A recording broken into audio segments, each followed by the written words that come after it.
1 live.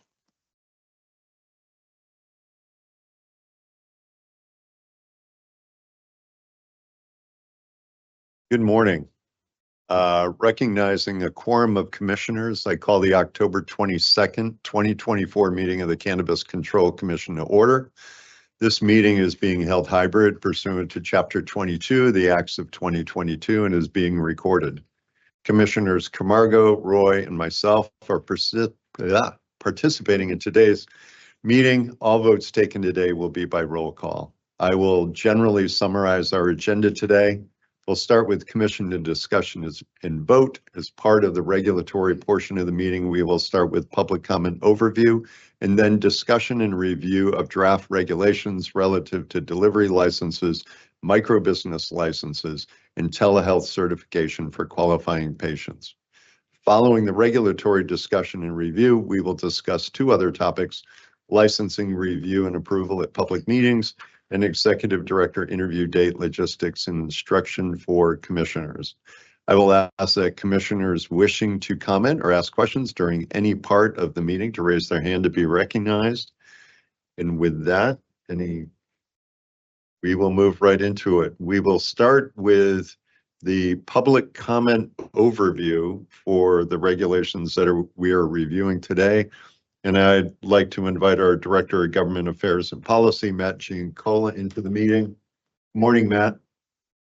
Good morning. You're going to give us an overview on the amount of public comment that we reviewed and some of the major topics, if I'm not mistaken. Absolutely, and thank you, Acting Chair, and good morning, Commissioners.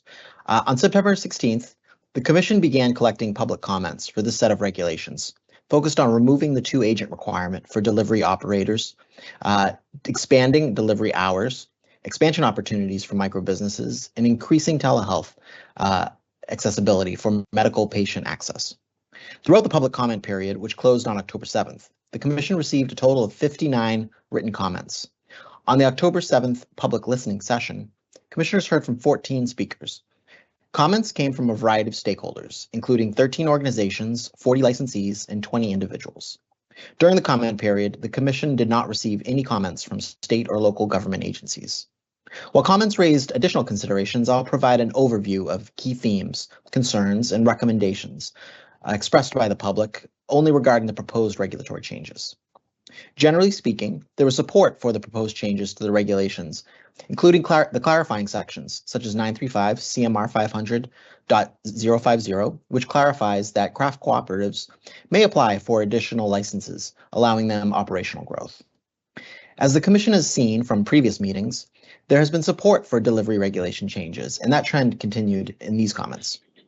Stakeholders also supported allowing delivery licensees to, marijuana delivery operators to repackage products, marijuana accessories, and branded goods to create additional business opportunities. There was widespread support for expanding the delivery license cap from 2 to 3 to coincide with other license types, and for extending delivery hours until the hour of 11 p.m., with some advocating for deliveries to continue until midnight to better serve consumers with non-traditional schedules.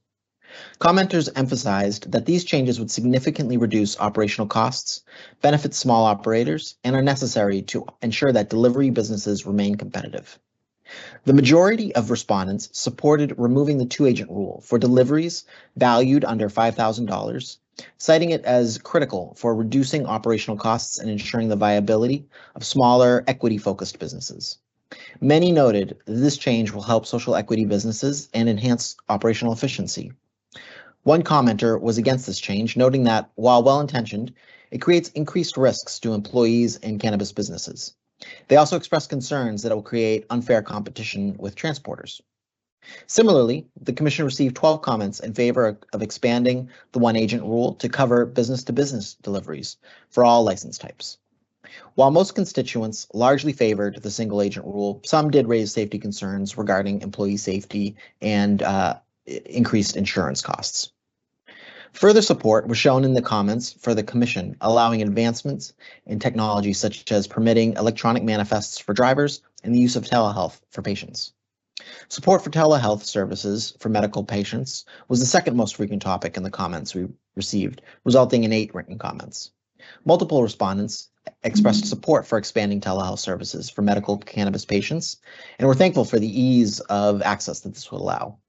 There was broad agreement that allowing initial and follow-up consultations through telehealth would improve access, particularly for individuals with disabilities and those who are immunocompromised.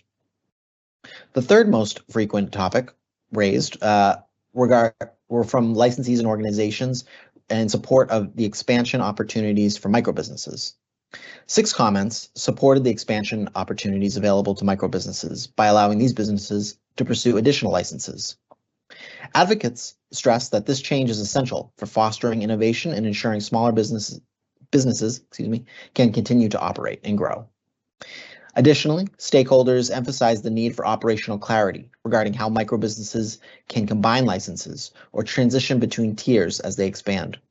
Specifically, questions were raised about whether expanding the cultivation canopy beyond the 5,000 square foot limit would require a second license or a transition to a tier 2 license. Some comments also suggested that these reforms without these reforms in the regulations, many fear that microbusinesses could be overshadowed by larger multi-state operators. They suggested that by empowering microbusinesses to grow and innovate, Massachusetts can further promote equity and support local entrepreneurship. So in summary, the feedback reflected broad support for changes aimed at increasing operational efficiency, expanding access, and promoting equity in the industry. Many comments expressed appreciation for the Commission's ongoing efforts to engage the public in this process and urged the Commission to continue working closely with stakeholders to address additional challenges facing patients, licensees, and the public. I'd like to take an opportunity to thank the public for their engagement and for their continued work to advocate for their proposed changes and revisions to the regulations. With that, I'm happy to turn it back to the Commission, and if you have any questions, happy to provide some clarifications. Thank you. Any questions for Matt? Yep, Commissioner. Thank you, Director Giancola. Just thank you. That was a great summary. Thank you. Commissioner Camargo, you all set? Thanks. Great. Thank you, Matt. I think we're all set. Appreciate the overview of the public comments that we have. Obviously, we're encouraged by the amount of public commentary that we had on what are very kind of unique issues in the overall regulatory scheme, but grateful to have the input from organizations, license holders, and other stakeholders throughout the industry.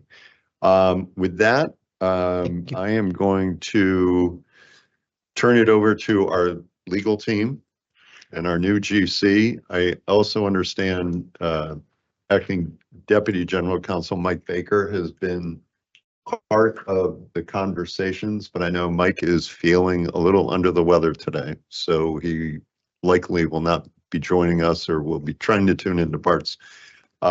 What I'd like to suggest, working with our legal team and our enforcement counsel, Tim Gooden is here as well, is that we go through line by line where we have red line changes throughout the document.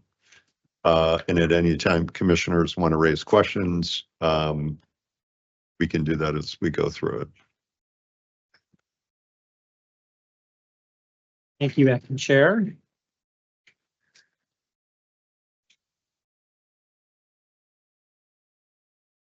I think if I'm not mistaken, it's going to try to find the first changes here. So I'm looking at. We're starting with 935 CMR 500. Yes. Yep. And as I scroll down, I'm looking at page. Sorry, Or looking at, I'm trying to find it myself. Give me one second. Sure.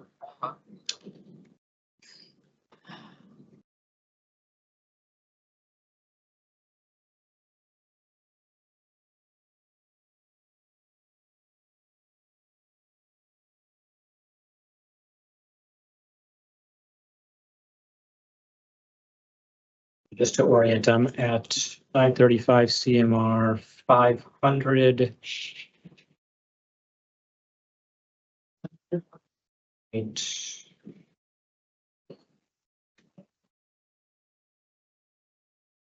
Oh, 02. Page 8 is the first one. Yep. I'm still trying to download it. Are you looking at the one from the board book? Yes. Yep. The red lines. So I think the first change we have is on page 8. Under-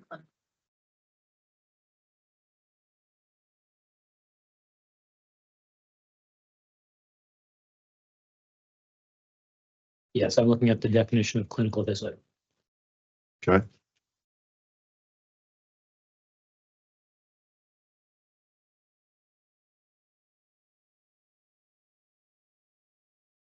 Commissioner Roy?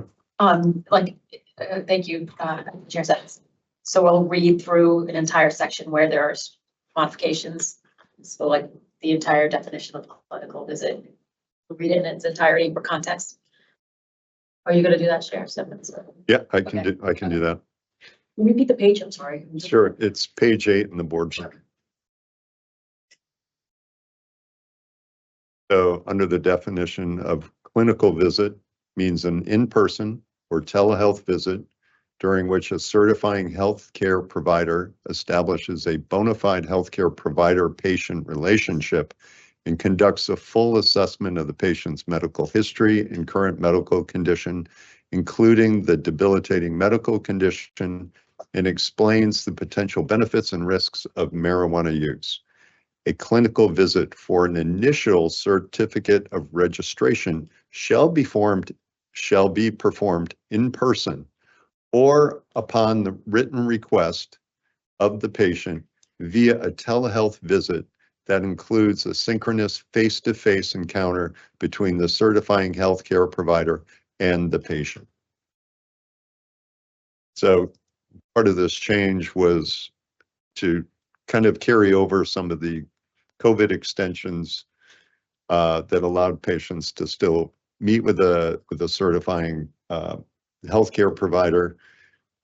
This language was incorporated because we wanted to put the authority or the power in the patient's hands to decide whether they wanted to go in or whether if they wanted to request a telehealth visit, which we've described again as a synchronous face-to-face encounter between the certifying healthcare provider and the patient.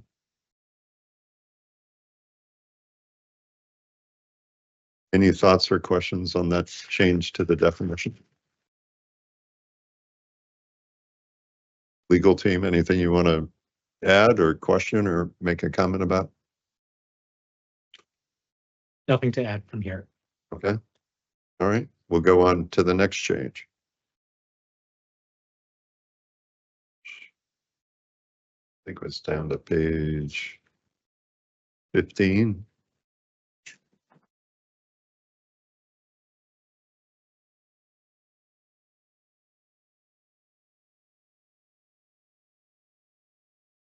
So on page 15, this is under the definition of marijuana delivery operator or delivery operator.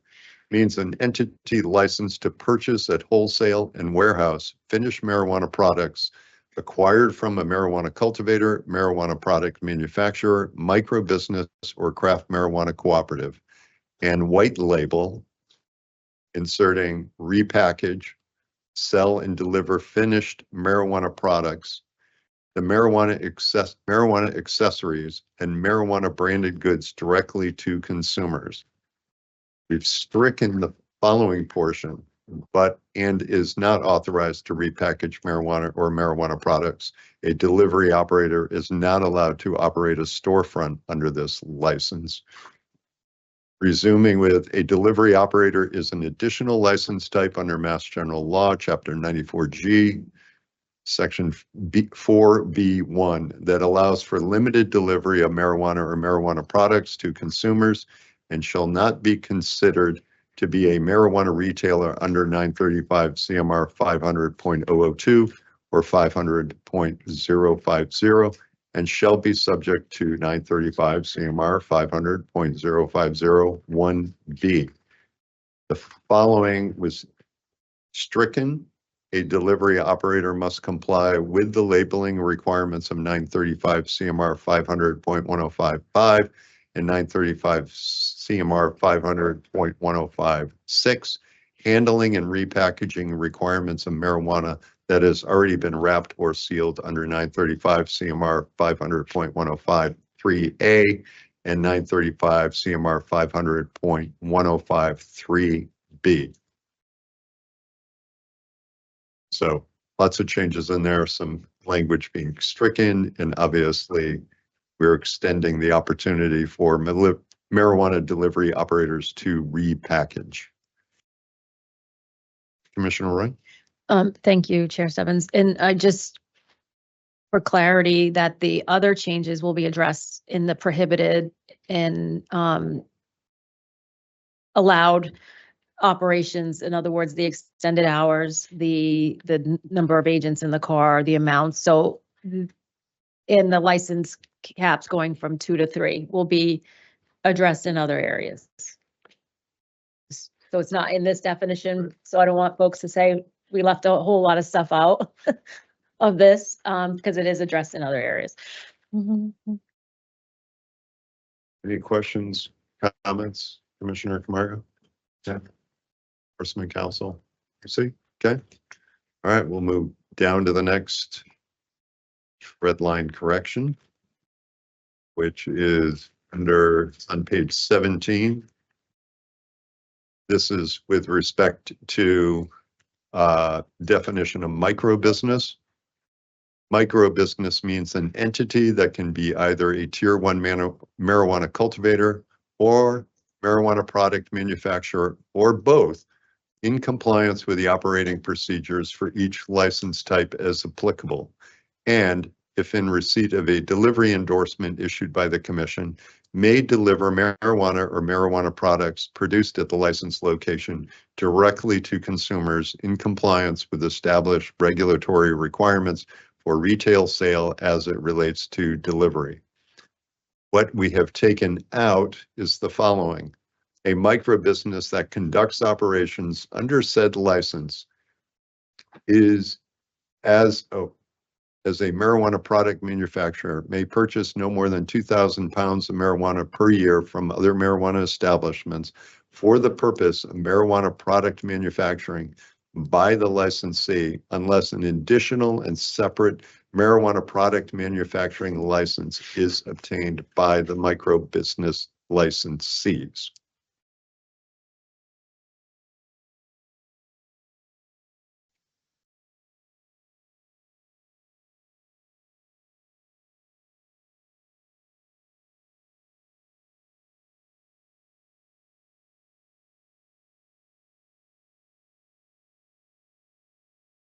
So this is saying that if a marijuana micro business right now is allowed to buy up to 2,000 pounds of product from somebody else, we're saying that limit is being taken away the way this is worded.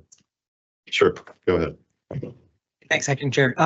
So just to clarify on this language is struck from the definition because it is a regulatory requirement. This requirement still exists, but in the body of the regulations. So this was just removing this language as a requirement on micro businesses from that definition and putting it into the regulations where that articulate all of the other regulatory requirements that apply to micro businesses.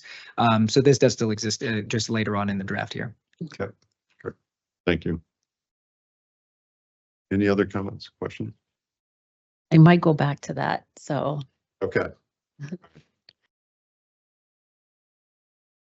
regulatory opinion. Yes, thank you. Just get the pins going.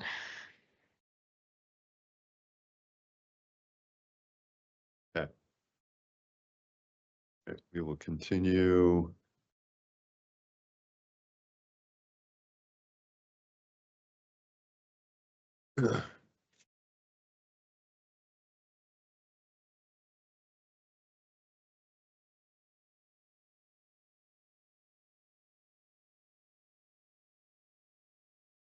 I think we go to page 26.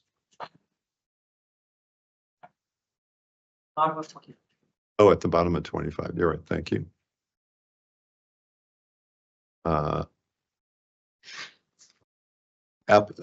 This is under fees.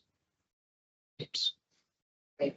500.005 fees 1B, we talk about waiver of fees. And under B1A, we're adding the words applicants for micro businesses.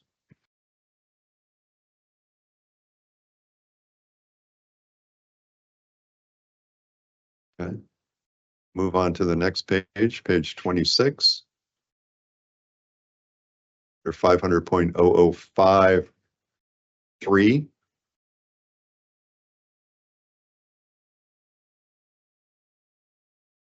We've renumbered 3, and that will just be renumbered for the section that begins with for annual delivery license fees, a 100% reduction for businesses controlled by and with majority ownership comprised of social equity program participants and or economic empowerment priority applicants for the initial license fee payment. Upon renewal in each year thereafter, there will be a 50% reduction in the annual license fee for delivery licensees pursuant to 935 CMR 500.005 1B2. So that's just renumbering, but we have added a new 4, and that new language to be inserted is as follows. To the extent a micro business licensee is engaged in cultivation or product manufacturing activities, the annual license fee shall be 50% of all applicable annual license fees.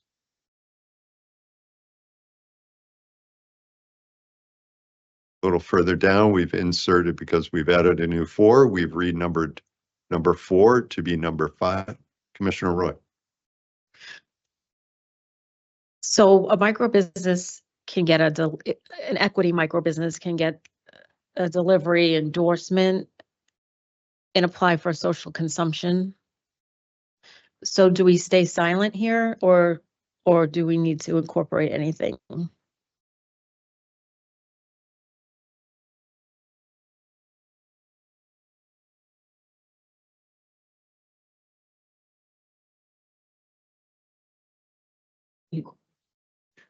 I think she's asking a question because micro business licensees are going to be eligible for social consumption licenses. Yeah. Should we add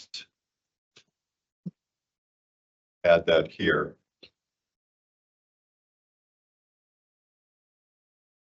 Right now it just reads the way the micro business license type is as it operates now. I think under well, maybe the version, but under social consumption definition, we would be adding all the licenses, that pertain to that are allowed under social consumption. We also have the exclusivity period for social consumption. So I could, I don't know, just Put a pin till then? yeah, Okay, put a pencil then. Yeah, exactly. Might have to come back and change it. okay. Okay. Tim, if I may, you guys you're taking notes, Tim, or maybe of what pins we may want to come back to and all that stuff, or maybe help us just so that we don't. Yeah, Commissioner, I was not taking notes of each of the pins that we were doing at this point, but I can go through. I can make sure that I'm keeping track. I imagine, yeah, Ivania seems to be on too. I don't know. Sorry, guys. Yeah, she's amazing at that. Yes, I'm taking notes. Of the Perfect. pins. Thank you, Ivania. Thank you. And good morning, Ivania. And good morning, yes. Yeah. I was looking at the folks from legal who are sitting right next to us. Sorry, Ivania. No worries. So just to clarify, that pin would be to come back during the social consumption regulatory round. Mhm. That makes sense. Okay. Yep. All right, moving on. Below that, we've obviously renumbered number 4 to be number 5. And we've made a change there. And this is under seed to sale. SOR monthly program fees are waived for. And under B, we've put micro business licenses. I think that's just more of a simple clarification. So what page are you on? I'm sorry. I'm still on page 26. 26. Okay, I was taking those, sorry. 26. I see. Enforcement Council. Thanks, Acting Chair. If I make the, so adding the term licenses there or the word licenses there, particularly as it relates to this section that's talking about seed to sale SOR monthly program Mhm. fees. So as we're now expanding the number of licenses that micro businesses are able to hold with this regulatory promulgation, this edit is, it is a clarification, but there is a substantive effect to this in the sense that micro business licensees.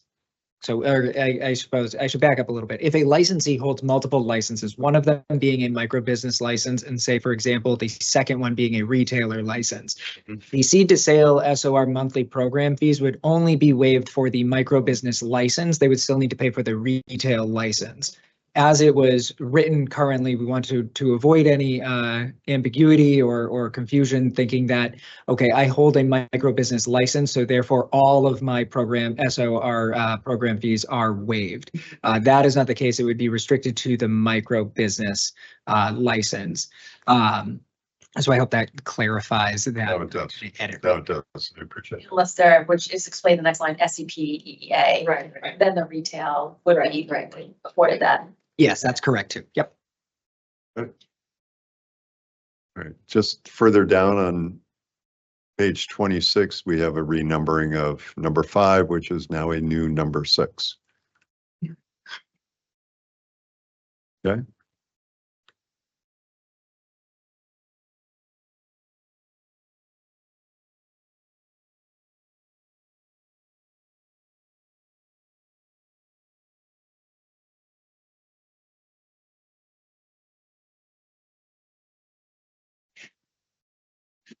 Okay, I believe the next change we have is on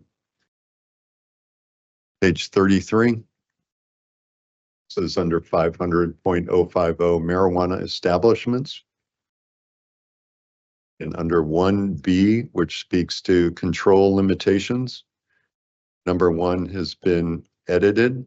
Number 1 now reads, no person or entity having direct or indirect control shall be granted or hold more than 3 licenses in a particular class, except as otherwise specified in 935 CMR 500.000. The language that has been stricken is micro business licensees performing cultivation operations shall have the micro business license count towards the total limit on marijuana cultivation licenses granted or held for any person or entity having direct or indirect control. Micro business licensees performing product manufacturing operations shall have the micro business license count towards the total limit on marijuana product manufacturing licenses granted or held for any person or entity having direct or indirect control. Commissioner Roy. Thank you, Chair Simmons. And this isn't about the language per se, just more about the topic. I just want to pause here for a second. I've heard from around the control limitations. I've heard from numerous stakeholders, some multiple groups that in support of maintaining this. This is a really important subject matter. And I sent you an email and Director Giancola about getting this on the next, on the November meeting of our legislative outreach. And I just want to pause here because it's, Massachusetts and they put this in place for a reason. And last legislative session, it was, folks were trying to undo this and it didn't succeed. And so I'm just pausing here to let the public know that I am requesting it on the November agenda in support of keeping the limitations and the caps in place to protect our smaller entrepreneurs. And I know we're doing regs, but I just felt this was an opportune time for me to just share that thought. So thank you. Thank you, Commissioner Roy. Any other comments or input from legal on this change? Okay. Great. We pick up on the next page, page 34, under number 5, some changes here. The new language, licensees and persons or entities having direct or indirect control, holding licenses that allow them to cultivate marijuana are limited to a maximum canopy of 100,000 square feet distributed across all applicable licenses, inclusive of MTC licenses. The following language is stricken, and the stricken language reads, any person or entity having direct or indirect control or licensee shall be limited to a total of 100,000 square feet of canopy distributed across no more than a combined number of 3 cultivation licenses or micro business licenses, if applicable under 935 CMR 500, and 3 MTC licenses. A craft marijuana cooperative licensee shall be limited to 1 license and a total of 100,000 square feet of canopy.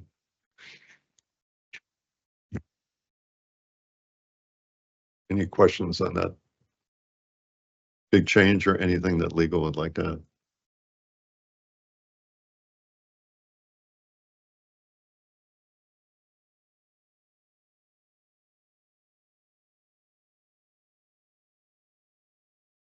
So just for verification, is the clarification we're trying to make here is that if you happen to be an MTC and you happen to also have cultivation licenses, you can grow no more than 100,000 square. You can have no more than 100,000 square feet of canopy.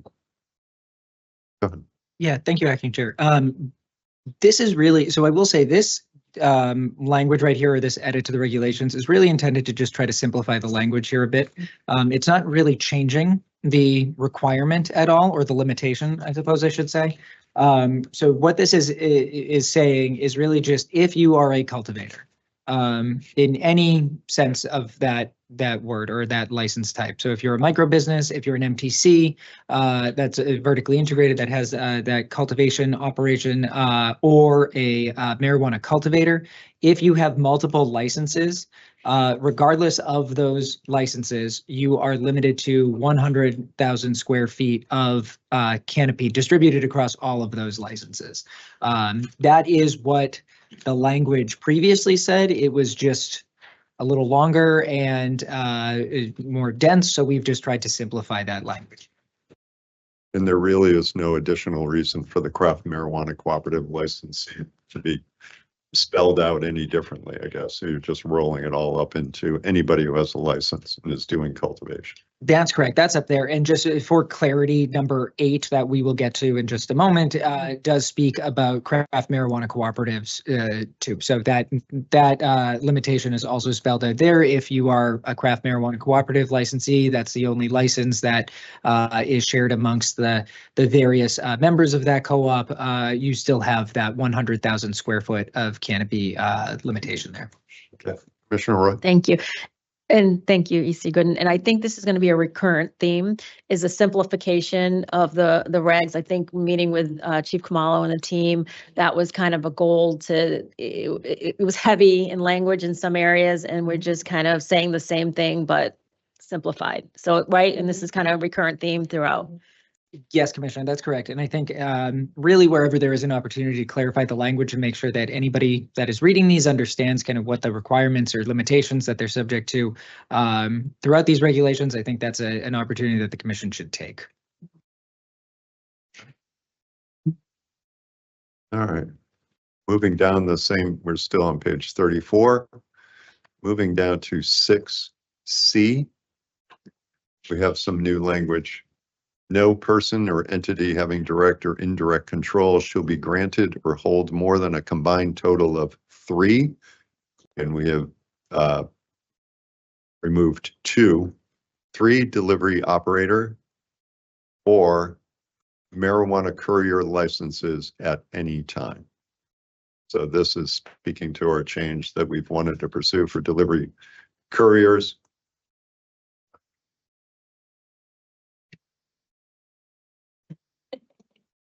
Thank you. in case we want to make some edits.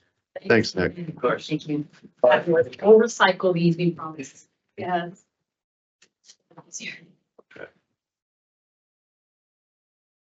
So this change is basically speaking to equating a delivery courier or delivery operator. You have the same ability as a cultivator or product manufacturer or retailer to hold up to 3 licenses.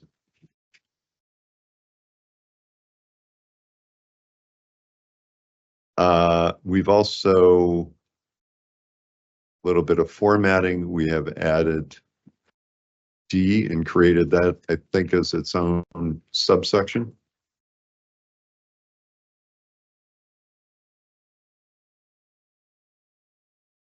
And we have now built in a new section 7 and section 8. I'll begin with reading section 7. Limitations on the number and control of micro-business licenses. A, cultivating micro-business licensees shall have the micro-business license count towards the total limit on marijuana cultivation licenses granted or held for any person or entity having direct or indirect control. There's a new 7B. Manufacturing micro-business licensees shall have the micro-business license count towards the total limit on marijuana product manufacturing licenses granted or held for any person or entity having direct or indirect control. So if you're an existing micro-business license holder and you're doing cultivation, you now only have the opportunity to get 2 more cultivation licenses. If you're a micro-business that's also participating in product manufacturing, you only have the opportunity to get 2 more product manufacturing licenses. Okay. Moving down, we've added a new number 8. And again, this is speaking to new language for craft marijuana cooperatives. Limitations on the number and control of craft marijuana cooperatives. A craft marijuana cooperative licensee shall be limited to 1 license and a total of 100,000 square feet of canopy. Commissioner Roy. Does anyone have historical context as to why that's limited to 1 license? And if so, why are we, I mean, granted, no one's commenced operations in the cooperative model, so at some point, maybe that needs a revisit, but what is the reasoning behind the 1? Yeah, Andrew Carter question.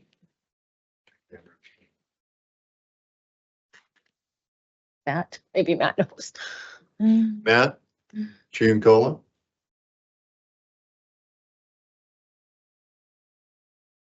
Morning, Matt.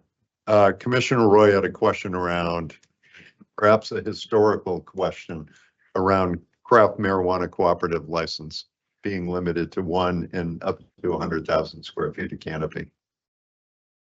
Thank you, Chair. Yeah, I believe it was limited to 1 because the cooperative license does have one interesting quirk, which is original to only that license type, which is it allows up to 6 locations, distinct physical locations acting under 1 license. You still would need to comply with the 100,000 square foot canopy cap, but you could have multiple locations statewide geographically.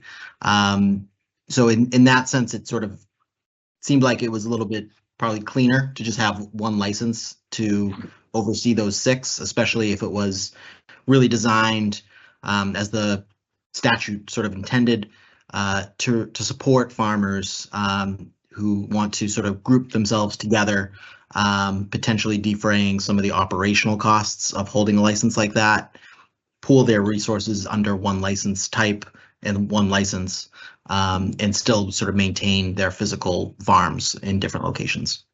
Commissioner? Thank you, Director Giancola. Does anyone see any downside to increasing from 1 to to 3, like to be in parity with the other license types? I mean, am I missing something or?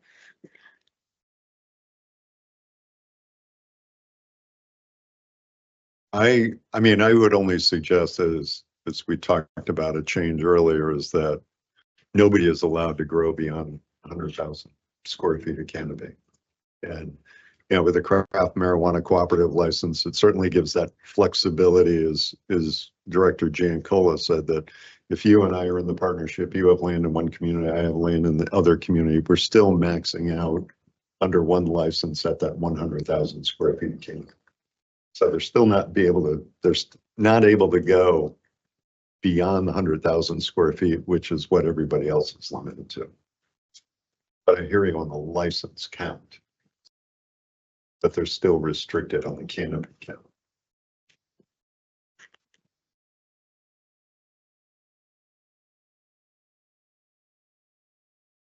Want to put a Yeah. pin in this and Yeah. come back to it? Yeah. Okay. Vanya, we have our second pin. Okay, got it.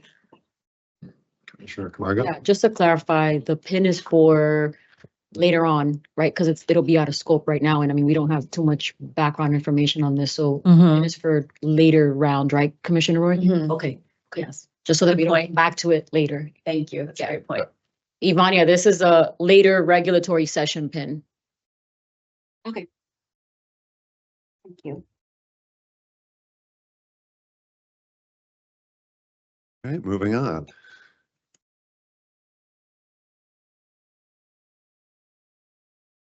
I think we're down to page 37. Mhm. This is under marijuana micro business. 500.0505 marijuana micro business. I'll just read through the whole section because we have some lettering changes. A micro business is an entity that can be either a tier 1 manufacturer, tier 1 marijuana cultivator or a marijuana product manufacturer or both.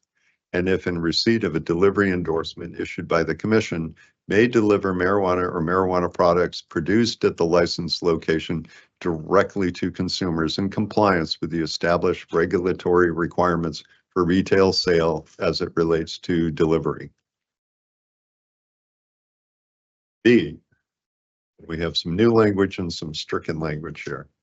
B, a micro business engaged in, and we've taken out language that says that conducts operations under said license as a marijuana product manufacturer. A micro business engaged in product manufacturing operations may purchase a maximum of 2,000 pounds of marijuana or its dry weight equivalent in raw concentrate per year from other marijuana establishments or MTCs. Again, I think Enforcement Council, this is moving some of that out of the definition language down to this portion. Any questions on that?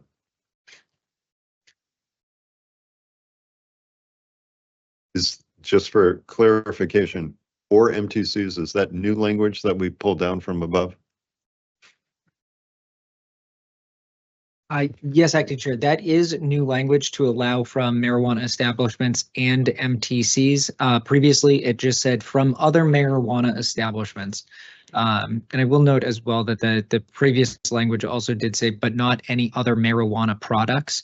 And right now we have just left it at 2,000 pounds, a maximum of 2,000 pounds of marijuana or its dry weight equivalent in raw concentrate. We haven't specified that, but not any other marijuana products unless I'm missing that somewhere else in the red line here. Okay. And the following language has been stricken, as Enforcement Council just noted, but not any other marijuana products unless an additional and separate marijuana product manufacturing license is obtained by the micro business licensees. Okay, we have re-lettered C below that. Quick, simply says a micro business shall comply with all operational requirements imposed by 935 CMR 500.105 through 140 on marijuana cultivators and marijuana product manufacturers and retailers to the extent the licensee engages in such activity. Moving down to a new letter D, we have some stricken language. That stricken language reads, a microbusiness licensee may not be a person or entity having direct or indirect control for any other marijuana establishments except an independent testing laboratory, social consumption establishment. So that language has been stricken. Commissioner Roy. I just want to take a moment to pause here because that's the major change. That they can, before it was limiting a microbusiness, could not be a person or entity having direct or indirect control for any other ME except an ITL, social consumption establishment. So we're removing the limitation here to allow for the expansion, to allow for the growth and opportunity. So that's kind of a big deal. It is. That's kind of the crux of why we wanted to make changes to this license type. The rest of section D reads, a majority of the micro businesses executives or members shall have been residents of Massachusetts for no less than 12 months prior to application. That language has been there and is still there. Moving down to the top of the next page, page 38. We have stricken D. We have stricken the old D, I guess I'll call it, which reads application fees and license fees for micro business licenses shall be set at 50% of the combined sum of the application fees and license fees for all of the cultivation or manufacturing activities in which the licensee engages.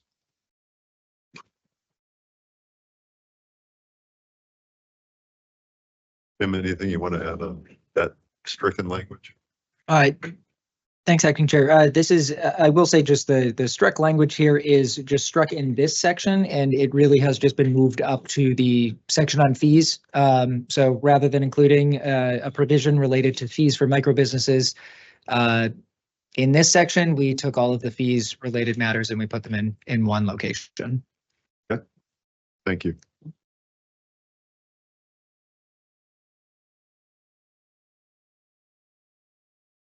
Move down to our next set of edits, which I believe is on page 41.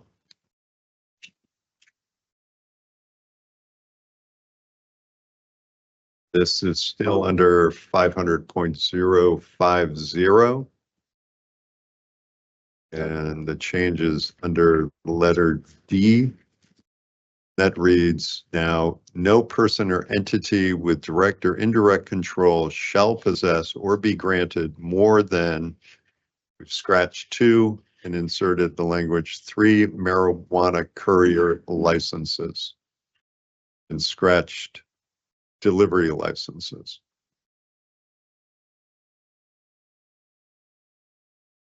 Questions on that change?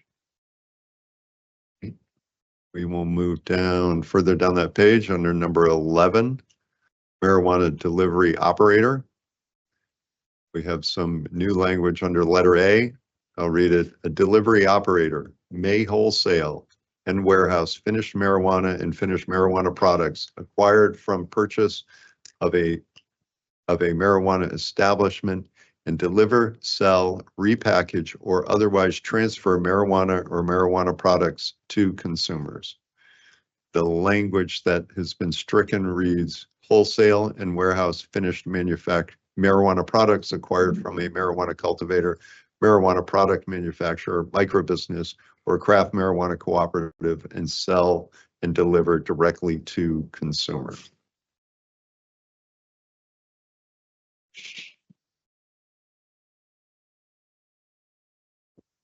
Just for clarity, our legal team, they can purchase from a marijuana establishment, but I'm assuming not a medical treatment license, an MTC.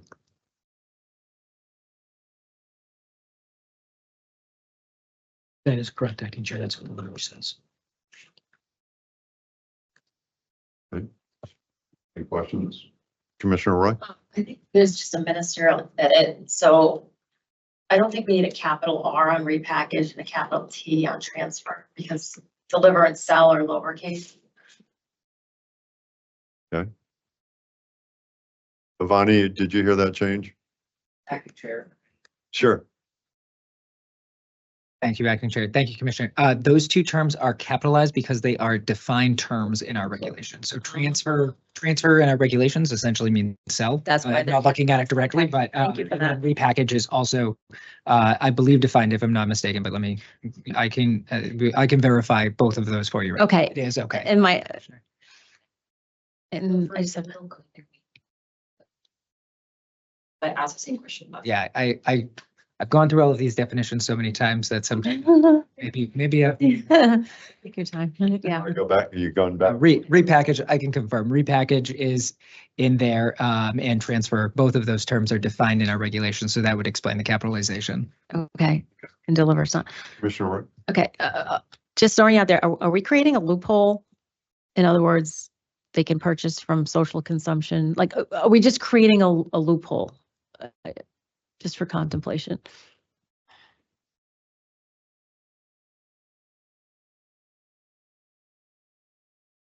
So you're saying delivery marijuana establishment would include a social Yes. consumption establishment? Yes.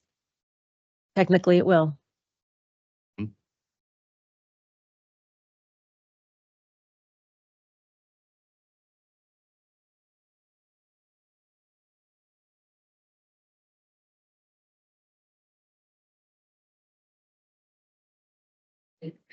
I find that a little hard to fathom, only because the way we define social consumption right now is where you buy it, it's where you have to consume it. Well, I don't know. I don't know what the new regs look like. Yeah. But I mean, that's the definition, it's actually. Yeah. It's on the, like if you look at the current social consumption reg, in terms of the definition, it'll answer that, but.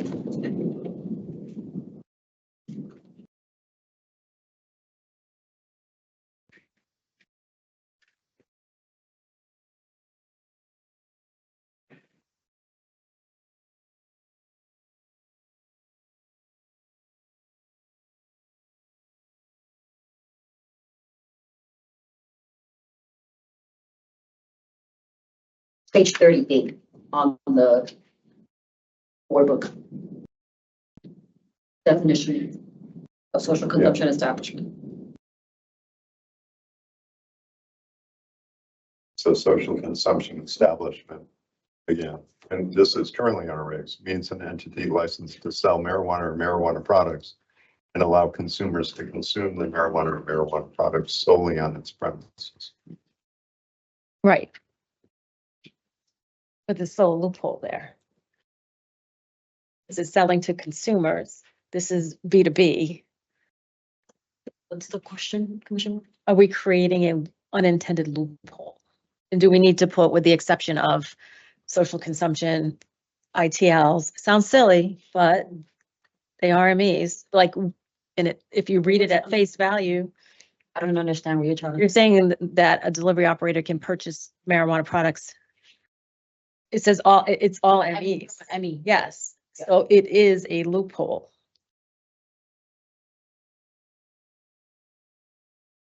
What's just being a devil's advocate, kind of like, what's the problem? What's the, Does this board want social consumption to be able to sell to delivery operators and couriers? Maybe they do, maybe we do. yeah, maybe, I'm just- right, maybe, I don't know, right, maybe we do. I understand your question. but it is a loophole and I'm identifying it. I don't know if it's a loophole, but I understand what you're saying now. I think we're all thinking they're gonna purchase from product manufacturers, cultivators, possibly retailers. But we're not thinking that this, as it reads, you can purchase from social consumption. Yeah, but when you're saying purchase for social consumption, the thing is that we haven't had the social consumption question yet. So Kim Roy's Social Consumption Cafe Like if I'm a delivery You operator, can purchase from me and then get it to a consumer that, oh, I was planning to go that day, but I can't make it. So let me order it. I understand what you're saying. But if I may, I think, without, like, we haven't presented social consumption yet. We will, right, before the year's over, but without presenting it yet, I'm just thinking right now how it reads, they can, let's say there's a retail place that is also social consumption. That's two different licenses. But let's just say there's somebody opens up a social consumption place that's retail. Or a cafe, let's just say cafe. But so you're saying that the delivery operator can purchase from them and bring it to consumers.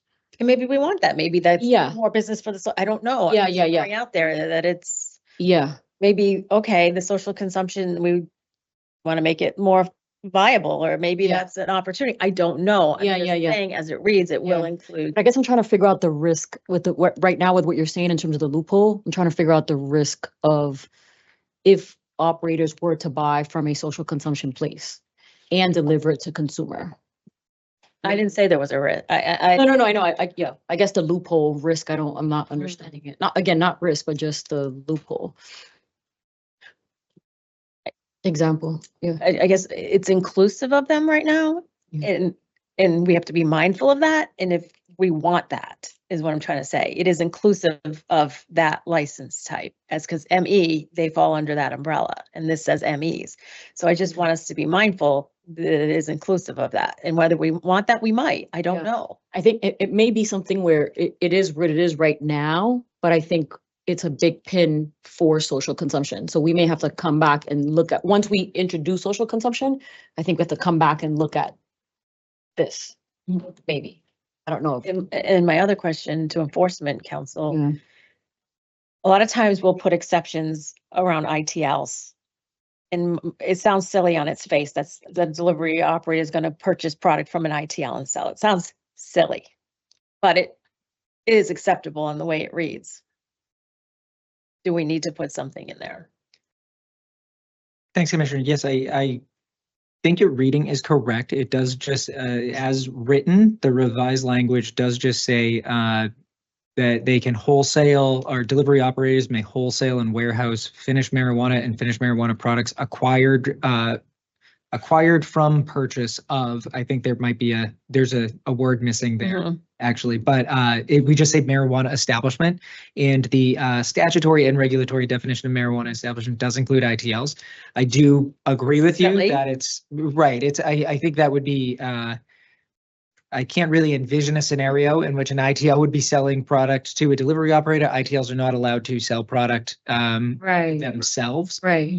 So I don't think it would necessarily happen ever, but if the board was inclined to add language to Yes. make it clear, we could add a proviso to say, provided however that they may not buy or sell from an independent testing laboratory. I'm not entirely sure if that's legally necessary here, just because ITLs can't sell themselves. Right.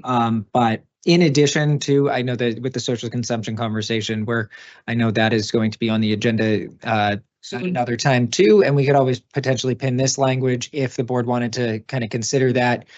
We could always revise this language Yeah. as a part of that Okay. too, to Yeah. Yeah, loop that. it's just like unintended General counsel on consequences. that.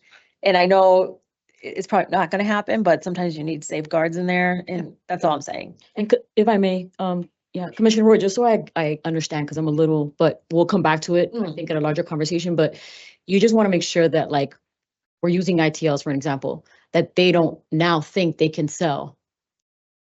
And delivery operators be like, oh, well, you're an ME, you can sell me some. Because even though Tim cited the reg where they can't, but that's at odds with that reg. I understand what you're See, saying. those regs are, that language is at odds with each other. I understand what you're saying. And so I just want to put a little safeguard in there, and then we can, in the social consumption, that's for further contemplation, and we Yeah. might want to allow that. I Yep. don't know. Yeah. I get it. Yep. I would say just my recommendation is that we put a pin on it for the next round, Mhm. but identify it.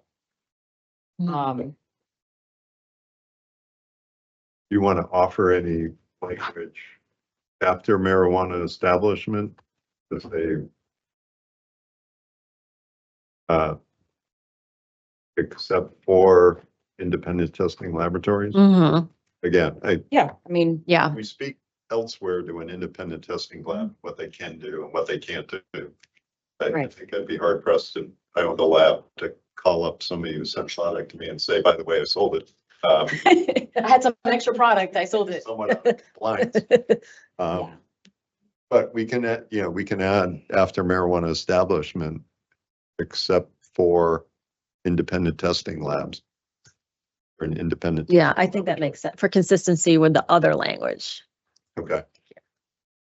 It's fine. So Avanya, Yes. so under marijuana delivery operator, letter A begins with a delivery operator, and by the way, we're on page 41 in the board book.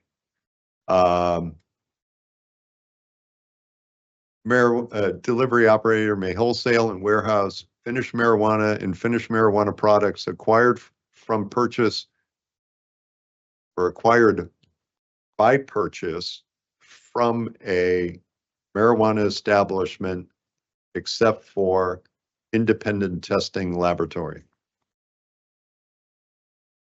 And the rest of that sentence stays the same. It with a pin to revisit on social consumption. Right. Yes, Thank you. for sure. Perfect. Chair, would you mind repeating that? Sure. So this is number 11, page 41 in the board book again. Yes. First letter A begins with a delivery operator may wholesale and warehouse finished marijuana and finished marijuana products acquired by purchase from a, so strikeout of. I think this is just a little bit of wording correction. Acquired by purchase from a marijuana establishment, except an independent testing laboratory. And then concludes with, and deliver, sell, repackage, or otherwise transfer marijuana or marijuana products to consumers. Commissioner Roy? So I'm wondering if we should add the word sell, but I see it's addressed a little bit, saying it's not is not considered to be a marijuana retailer. In D. But is authorized to sell finished marijuana products. So is there a reason those are separated, those actions? Because they wholesale, warehouse, and sell. Like, is there a reason why they're separate?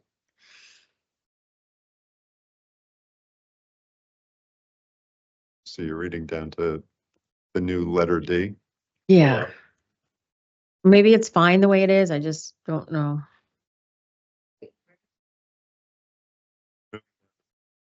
Is now the red line number, I'm sorry, letter D So if, begins with notwithstanding that a delivery out, we're still on page 41. Oh. Go ahead. yeah, thank you, Commissioner Camargo. So in A, it talks about how they receive they may wholesale and warehouse.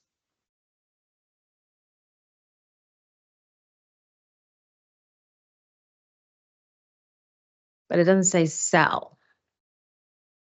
Wholesale and warehouse, finished marijuana products. But it says, Oh, and deliver, sell, repack, sell there. Okay, I see it there. Okay, as long as sell's in there, I'm good. Okay, I didn't see that. Thank you. Well, they can sell. Yeah, that's what I'm saying. They can buy it and store it. No, they're gonna sell it. Okay, as long as sell is in there, we're good. We've been looking at these documents too. I know. all right. Avani, you want to read that back, that letter A back to me? Sure. A delivery operator may wholesale and warehouse finished marijuana and finished marijuana products acquired by purchase from a marijuana establishment except an independent testing laboratory and deliver, sell, repackage, or otherwise transfer marijuana or marijuana products to consumers. Excellent. Thank you. No problem. Re- The rest of letter A is fine. We have stricken language there. The stricken language reads wholesale and warehouse finished marijuana products acquired from a marijuana cultivator, marijuana product manufacturer, micro business, or craft marijuana cooperative and and delivered directly to consumers. So it's just tightening up a lot of that language. A delivery operator may be an owner of or having controlling interest in a cultivation, product manufacturing, social consumption establishment, research, transportation, or retail license, subject to the limitations stated in 935 CMR 500.05011E. That language is not changed, just reading out the rest of letter A. We have a new letter B. Yeah. Oh, sorry. Go ahead. General Counsel. Thank you, Acting Chair. I just wanted to point out, and this is really just for future purposes as you think about social consumption, the language in A where you've excluded independent testing laboratories specifically, as you think forward, if there are going to be other categories down the road that may be excluded, you'll want to include those in here as well, as it'll impact the way a court interprets this language. Or a court may say that, since you've excluded a certain type, you're aware of how to exclude, and you've meant to exclude that type. If you haven't excluded others, then that was an intentional choice. So hopefully that makes sense, but just wanted to sort of put this as a. So if we're being exclusive in that new language here, anytime we want to add an exclusion, we're going to make sure that it's referenced here. So if we said down the line, no, we're not going to let you to buy from a social consumption establishment and deliver it, we'd want to make sure we'd go back here, even though there are other parts of our regs that say an ITL can't sell product, right? But we'd want to make sure that exclusion was dropped in here as well. That's correct. Yeah. Okay. Thanks. All right. So random. Random, but I'll just say, that needs to be like I always think about the next cohort of commissioners. And GC, you weren't here, but when we first started the regulatory process, before Chapter 180, it's like we had almost like a training on regulatory process. And I think that's one for you to add as for all the commissioners, sort of like I always call it a handbook for something, right? But like a handbook of the regulatory process for commissioners, because unless you point that out, we're not seeing that and thinking about it. So thank you. And I would just say Commissioner Roy and I kind of have a make-believe list of like things that the next cohort of commissioners should know. So this is like one of those, Really a make-believe list, isn't it? It's a hard and fast. Well, it's not on paper. It's not on paper, but it's up here and over there. Understood. Okay. Again, we've re-lettered B.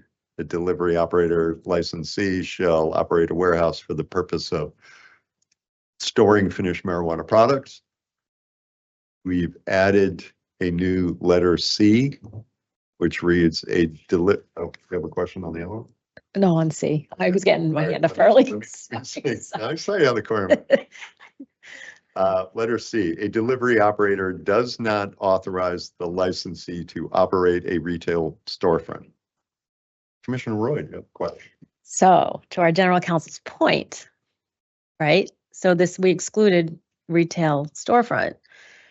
So a delivery operator, should we put a pin for social consumption?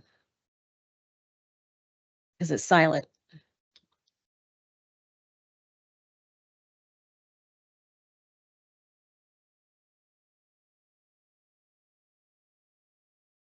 I don't know.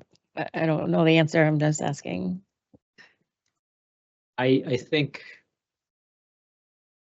it's hard to say not knowing what's coming down the road, but Pin it. it's certainly a decision for you to make, and it can be revisited when you do. Yeah. go. Yeah, I'm just thinking, I'm a delivery operator. I have a massive warehouse. Boy, I have a huge warehouse and this would be awesome for a social consumption site. I have the space. It's a great environment. Yeah. I'm just thinking ahead. If I may, Mhm.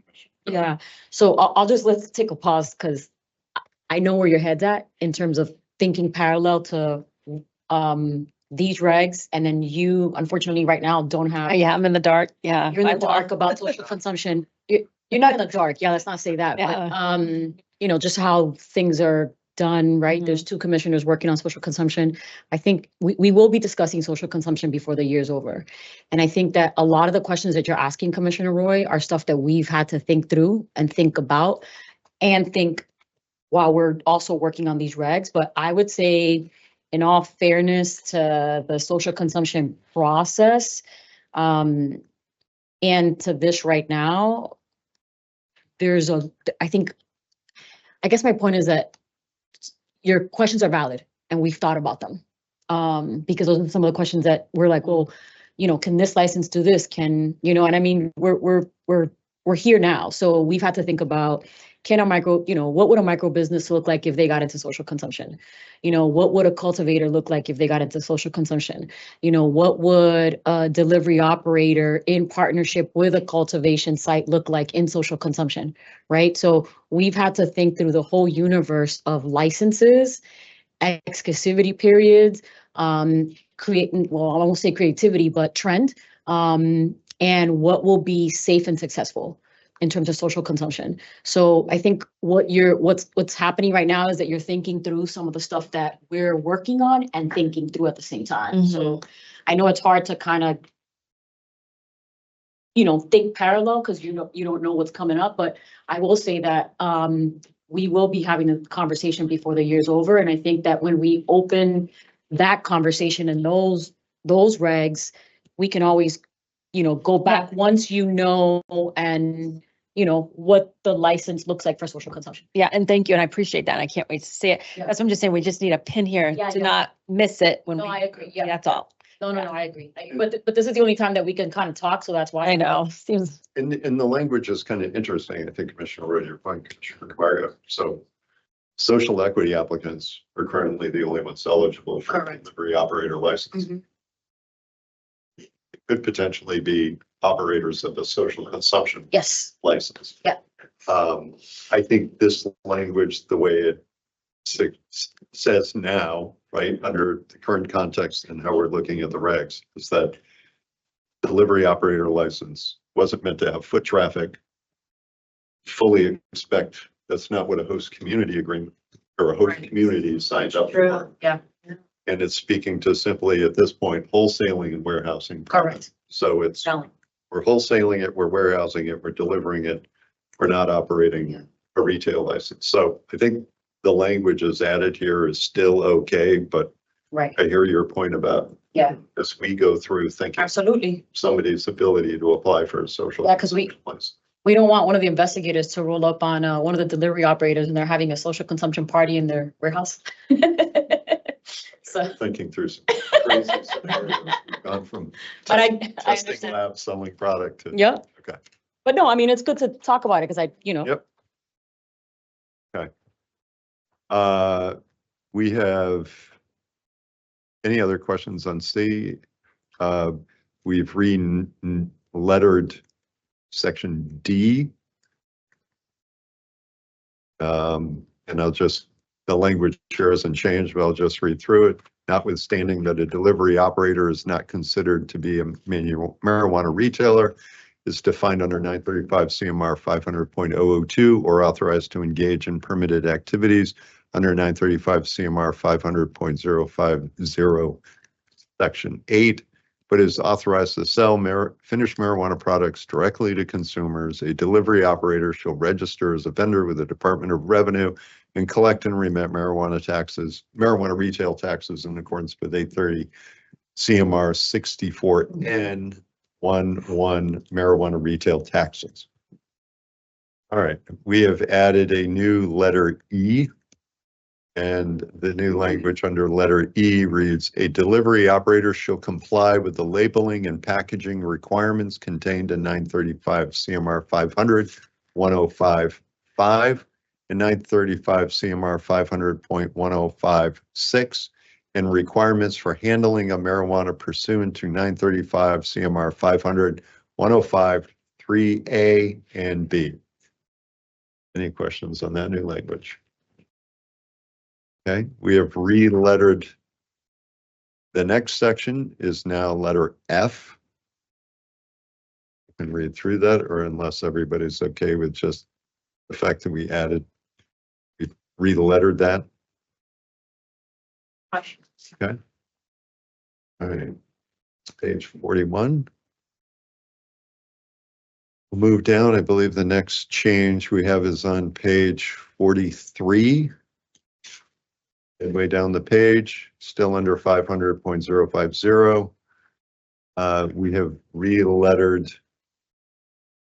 This picks up after Massachusetts Minority Business Enterprise, Women Business Enterprise, and Veteran Business Enterprise with a valid certification.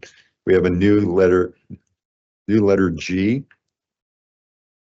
Real quickly, the new G says no person or entity other than those disclosed in the application shall be a person or entity having direct or indirect control in a delivery operator license. We have a new letter F, which now reads, no person or entity having direct or indirect control in a delivery operator license shall obtain or be granted more than a combined total of 3. And we've scratched out 2 delivery operator licenses and removed subject to the limitations in 935 CMR 500.0501B. Commissioner Roy? Thank you. Again, I just want to pause here. And this is another substantial change from 2 to 3. So I know folks were advocating for this. So this is another major change. I just want to pause and recognize this. So thank you. Thank you, Commissioner Roy. We've also re-lettered the next section, which is now letter I, small case I. Okay. Right. Continue moving down.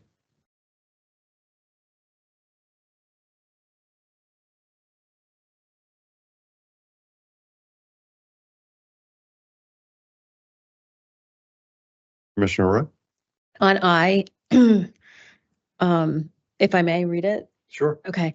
2 years from the date of the first delivery operator licensee receives a notice to commence operations, the commission or its designee shall commence an evaluation of the development of the cannabis delivery market in the Commonwealth of Massachusetts, which may include assessing the competitiveness and concentration of the market, the repackaging and white labeling requirements, and any other matter determined by the commission. The commission shall complete its evaluation within 4 months unless the commission determines there is a reasonable basis for an extension. The commission may take any action, including but not limited to issuing regulations or guidance it deems necessary to address with market and development. So that was, I remember it because it was April Fool's Day, April 1st, and we are going to be approaching that next April. So Acting Chair, at some point, we're going to have to talk about a possible extension on the exclusivity period. I know a lot of folks have talked to me about advocating for that. And I just want to kind of just talk about that a little bit, that some point in the near future, this body's going to have to discuss whether or not we want to extend the exclusivity period around delivery. And what I'm hearing is what we're doing today, folks have advocated for so many years, and they haven't been able to enjoy these changes yet and execute these changes yet. So We hear you. We know this is on the horizon of the exclusivity period. We are mindful of that. And I want to just stop here to say that, even though we're not getting into that discussion today, it will be in the near future. And we know you want to be able to enjoy the fruits of your labor, so to speak, right? In having these new, go from 2 to 3 to 1 driver to 1, depending on the amounts, longer delivery hours. You haven't had any of that. We are mindful. Thank you. Thank you, Commissioner Roy. And I believe we did have a lot. That was also included in a lot of the public comment that we It got. was, people that's why, yep. Added the, or provided input that they wanted to see the exclusivity period extended. I think, if I'm not mistaken, we're down to page 88.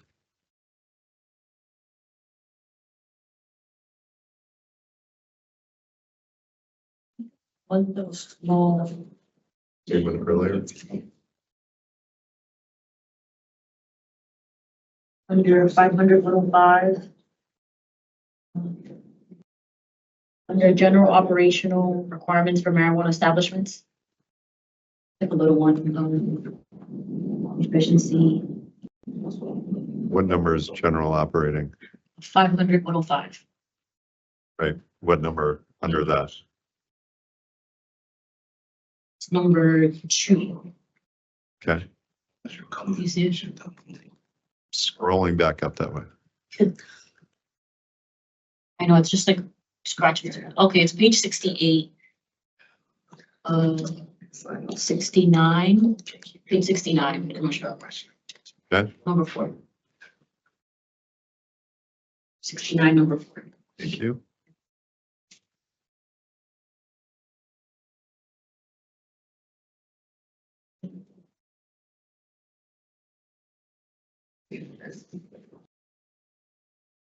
Okay, yeah, the top of page 69, 500, 105. Actually, there's one right below it too. So number 4, engagement with energy efficiency. And I think there, it looks like there was just some grammatical correction or formatting. It reads engagement with energy efficiency programs offered pursuant to Mass General Laws, Chapter 25, subsection 21, or through municipal lighting plants. And below that, under R1, there's just a grammatical correction. One reads, shall furnish to each of its employees employment and a place of employment which are free from recognized hazards that are causing or likely to cause. It's just removing that space in between the C and the A, death or serious physical harm to its employees. Okay. Any questions on what looked just like some formatting? On page 69. Okay, at the top of the page, number 4. Yeah. Oh, you see there's 2 in there. Yeah, Okay. it looks like it's just some wording cleanup. Okay. Right.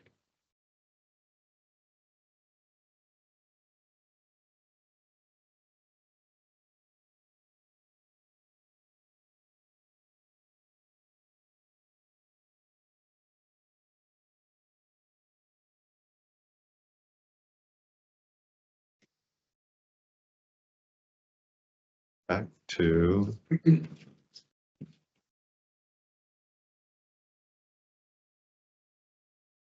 88.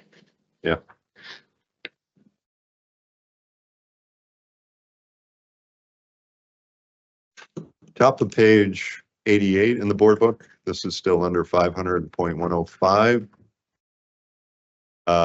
Number 7.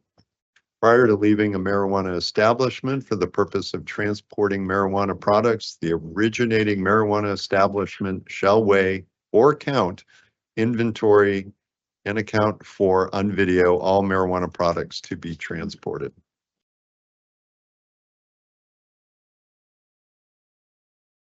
Next number 8. Within 8 hours after arrival at the destination marijuana establishment, the destination marijuana establishment shall reweigh or recount inventory and account for on video all marijuana products transported. And under number 9, when videotaping the weighing, and we're adding counting, inventorying, and accounting of marijuana products before transportation or after receipt, the video shall show each product being weighed, the weight, and the manifest. I think this was getting to counting cans of, say, infused beverage as opposed to the weighing process. If I'm not mistaken. Enforcement Counsel. Thanks, Acting Chair.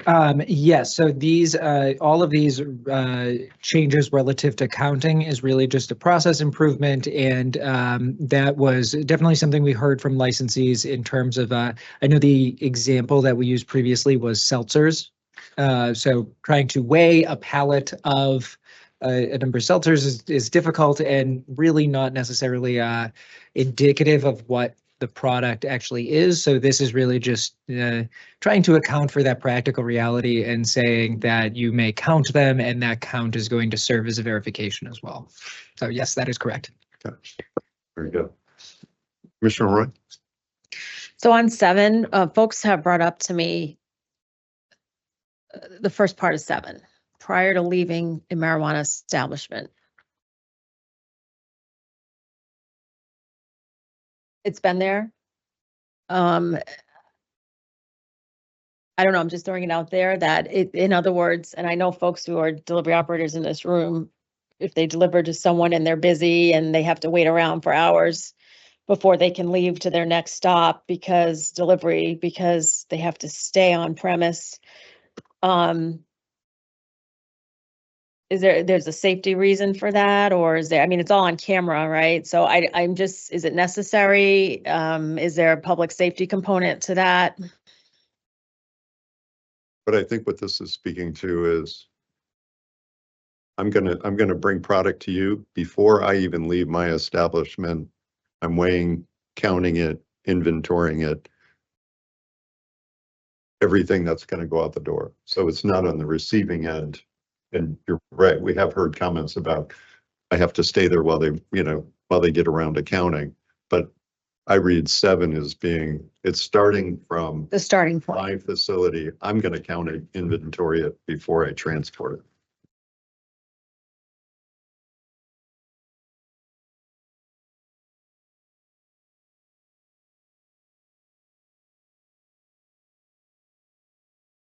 I read it both ways because it is for the purpose of transporting. Okay.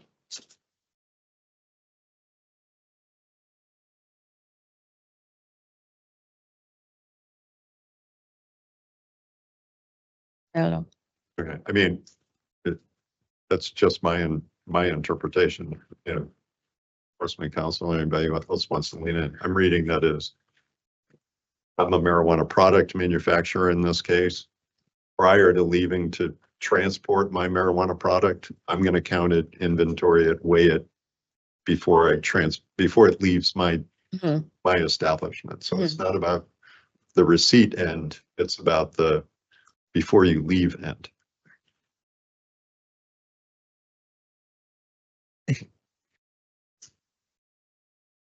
Go ahead. Thanks, Acting Chair. Yes, that is my reading as well. And I'll add a couple of things here, but then I'll also allow our Director of Investigations, Catherine Binkowski, to speak on this as well. But I think there were really 2 primary reasons that come to mind immediately on as to why this requirement is there. One, for compliance purposes, it provides a way to verify, okay, X amount of products left the originating facility And then we're able to verify that that same amount of product also was received by the receiving entity. There also might be instances where, let's say a product manufacturer sends product over to a retailer and the retailer might reject some of that product for one reason or another. Maybe it was like an over delivery or something along those lines. That also provides a way for us to verify that, okay, 10 products left facility A, they went to facility B. It was verified that 10 products arrived at facility B. Facility B rejected 3 of those products. 3 products then left facility B and then were returned back to facility A. We're able to verify that at all stages. So I think really those 2 ways, primarily it's all a verification method or a means to verify what marijuana product or marijuana products left the originating facility and then they were accurately transferred. So it's a diversion safeguard here. But I will allow or not allow, ask that Director of Investigations, Binkowski, opine or weigh into if she has anything else to add on to that one. Director Binkowski, would you like to come up and? Thank you, Mr. Chair. Can everyone hear me if I speak on the meeting here? You want to come up? We can pull up a chair for you.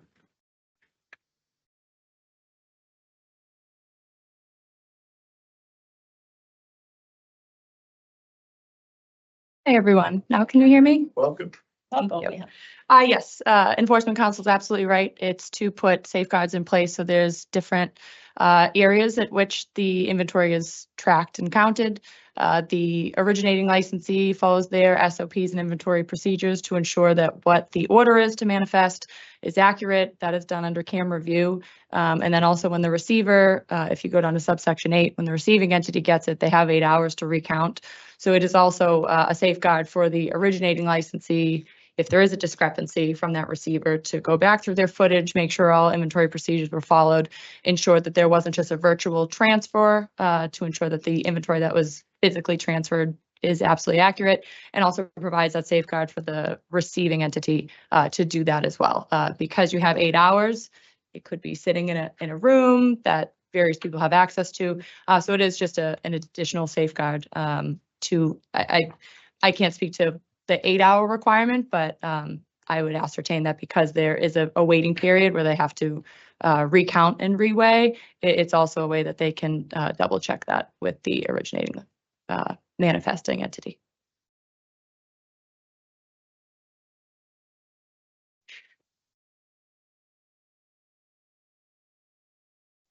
You can stay up here. I know, I think you should stay. Never know.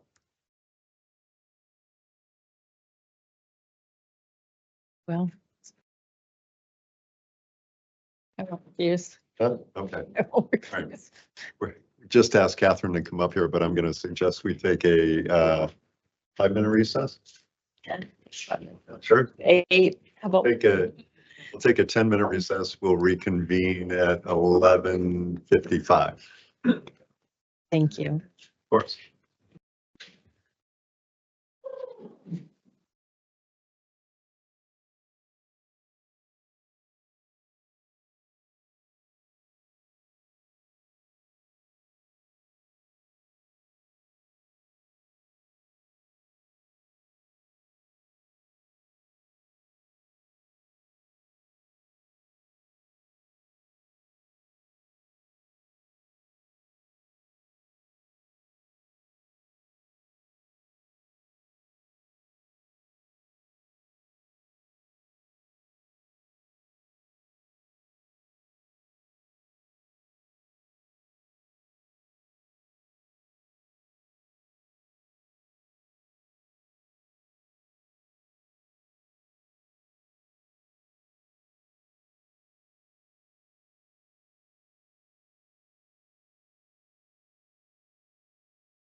Good. Awesome. All right. Thank you, everyone. We're back. We're still on page 88, a little bit further down on letter B, reporting requirements. We've made some changes to number 1. It now reads, marijuana establishment agents shall document and report any unusual discrepancy in weight, count, being the new wording, or inventory to the commission and law enforcement authorities not more than 24 hours. Probably should say after the discovery of such a discrepancy. Page 88.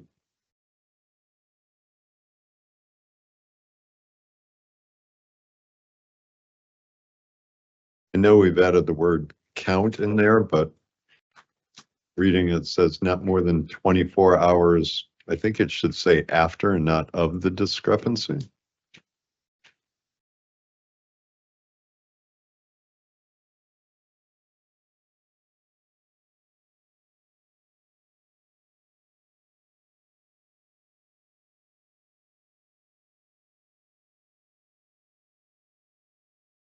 Okay with that? Yes, that seems appropriate. Catherine or Tim, any? Instead of says not more than 24 hours of the discovery. They just report it within 24 hours. Okay, but we can say after the discovery. Yes. Okay. Avanya? Yes, I made the change. Oh, great. Thank you. Right. Continue to move down. We move down to page 89. This is still under 500.105D storage requirements. Number 3, the language is if a marijuana establishment pursuant to a marijuana transporter license or a marijuana transporter in transporting marijuana products from more than one marijuana establishment at a time, the marijuana products for each marijuana establishment shall be kept in a separate locked storage compartment during transportation, and separate manifest shall be maintained for each marijuana establishment. We've stricken the language that says manifest may be stored digitally in a form and manner determined by the commission.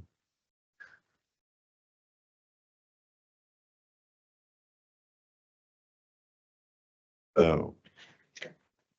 Yes, go ahead. Thank you. Sorry, just a clarification here. So I believe this was addressed back in July when we were looking at these previously. But any area where there is a struck language that is also underlined, that was a red line edit that was inserted by one person and then struck by another person. So this is not existing language in our current regulations. This was just a strike during the drafting process. Okay. So this language, though, is included later on in this draft regulation, but it was just moved from this location. Commissioner Roy. So Attorney Gooden, is it your recommendation, if you see it's red, a line through it and underline, not to read it because it could confuse? Just don't read that because it's not really there. It was there, suggested to be there, but it was never permanently there. Yeah, Commissioner, I think that would be safe to. So I'm getting confused. Yeah, okay.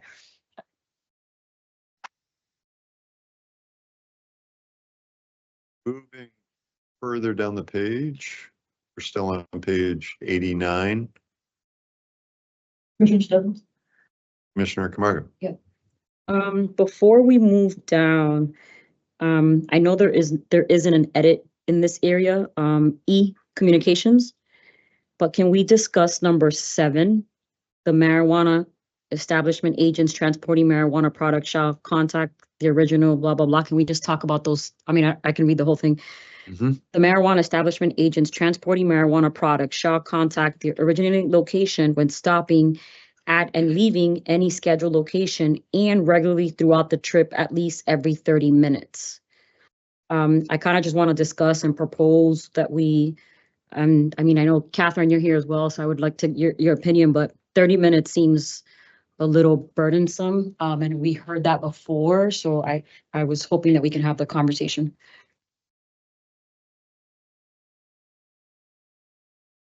Commissioner Camargo, you suggesting we take off that at least every 30 minutes? Yes.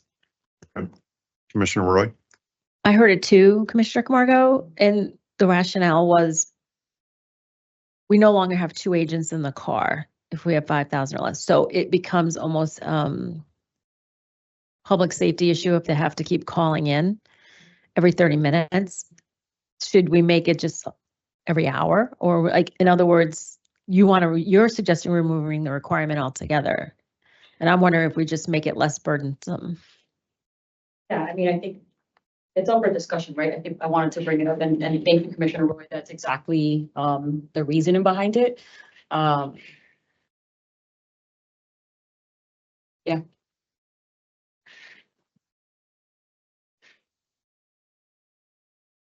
I would say eliminate it. That would be my recommendation. Or in the beginning or at the end of the delivery.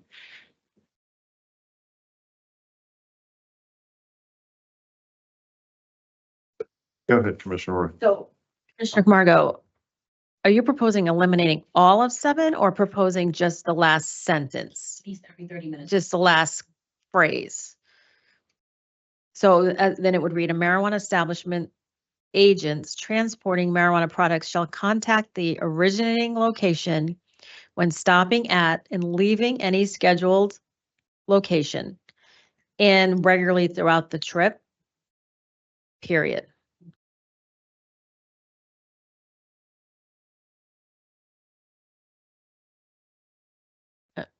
I'd like to hear from, yeah. Catherine?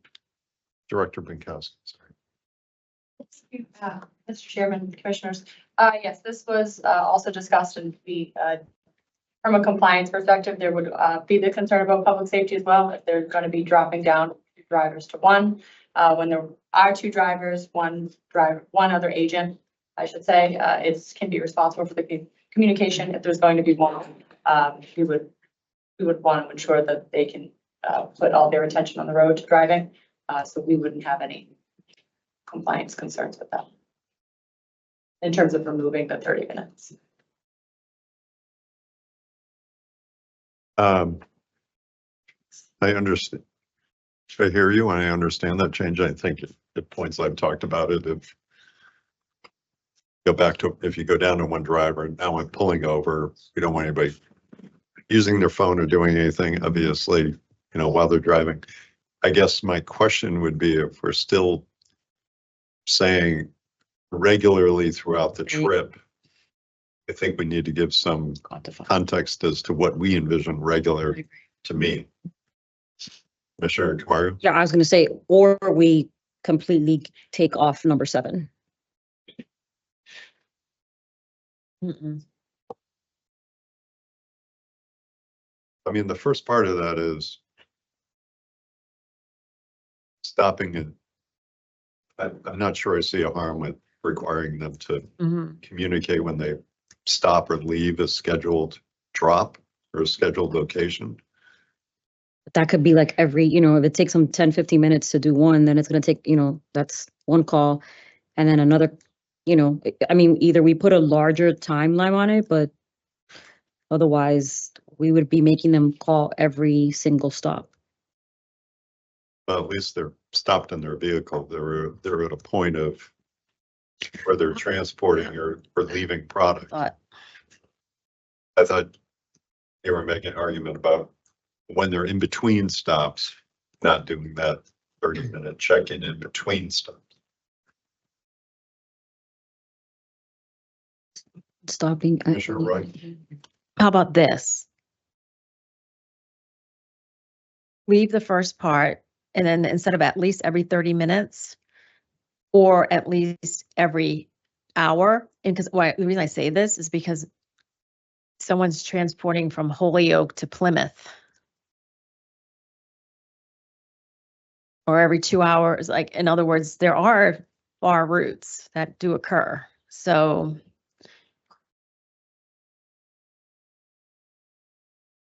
I'm not in favor of eliminating 7 completely. But I am in favor of reworking at least every 30 minutes. Either eliminating it or reworking it.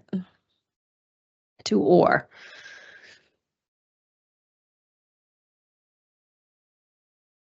Director Benkowski, do you have a sense of why 30 minutes was established originally? I don't have the background on that, would have to go back and look at public meetings to see when it was discussed. This is something that's been in our regs, as far as I'm aware, since 2018. This is something with the 2 drivers. Like I said, it's usually something, responsibility given to one of the drivers. In terms of, I can't offer a personal opinion, which is from compliance perspective. Typically, they do call in every 30 minutes. And then also if there's some type of incident that were to occur, so if someone was to pull over, if they needed to make an unexpected stop, there's been issues where the vehicle breaks down. I think from a compliance perspective, just because this is going to be a vehicle with products in the vehicle, if there were to be something unexpected or pulling over outside of going from licensee A to licensee B, there, I think the purpose of it is to track, because there's product in it. In terms of the time frame, unless there's stops, I don't think there's necessarily a compliance issue unless they're stopping in terms of checking in. If they were to check in, for example, when they're leaving, when they arrive, they're keeping in contact, they're confirming with wherever they came from that they've delivered it, whether the delivery was accepted or not, because it can also be rejected and need to be taken back. Commissioner Roy? Thank you. To your point, Director Benkowski, so if I'm delivering from Holyoke to Plymouth, and if we strike the whole latter half of that, then I would obviously check in from Holyoke and then in Plymouth. But if I get a flat tire on the way from Holyoke to Plymouth, where's the safeguard in this? I can go down in 110.9 to see if it's covered in incident reporting. That's also typically handled in licensees SOPs as well. Yeah. There have been instances where transportation vehicles break down, and either police have helped the vehicles back to, because if they need to be towed, Right. There have been instances where licensees then need to arrange for another vehicle to pick up that product to bring it back to the originating licensee. But I will go through the 110 to see where that's addressed.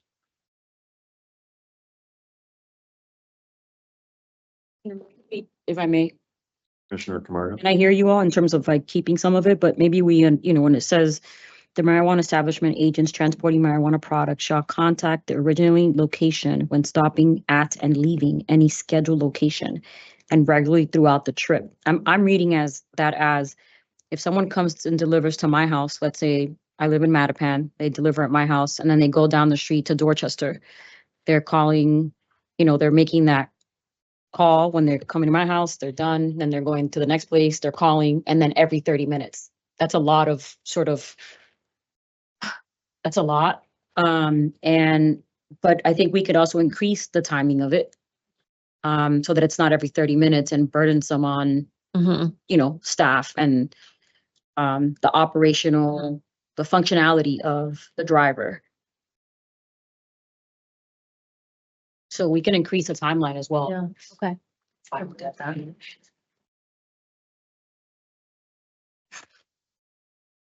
90 minutes?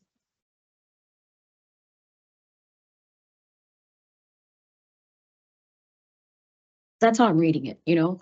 I'm reading it as when stopping at and leaving any scheduled location and regularly throughout the trip. So every time you're making a delivery, you have to call in and call out. And then every 30 minutes.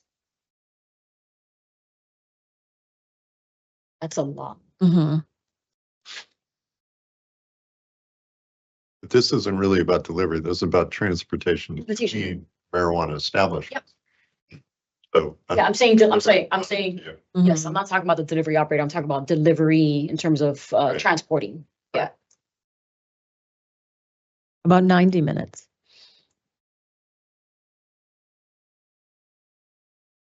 I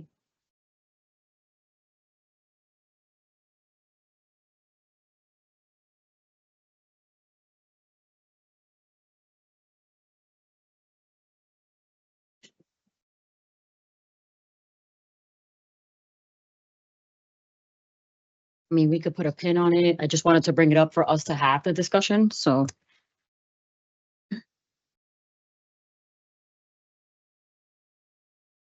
Director Binkowski, you scrolling through incident reporting.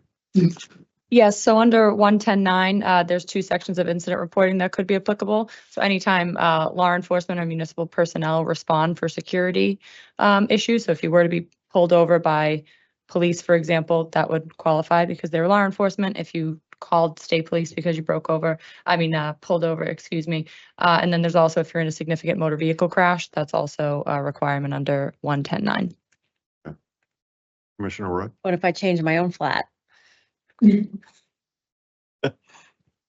That would be something we would have to look in the regulations about, yes, but it would also have to do with the SOPs. So if the licensee, while it's not explicit in incident reporting, it's on, right? Okay.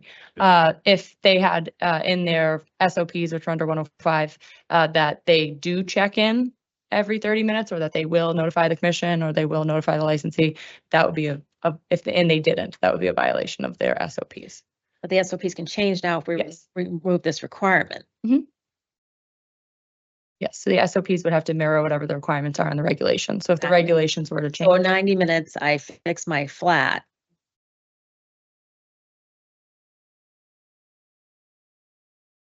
Yes, that could be, if it's one driver, that could be 90 minutes where there's a vehicle on the side of the road with product in it.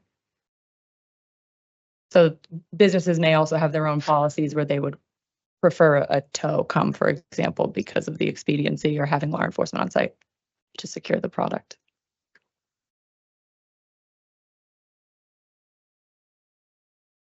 But if you're also looking, the next one down is 8.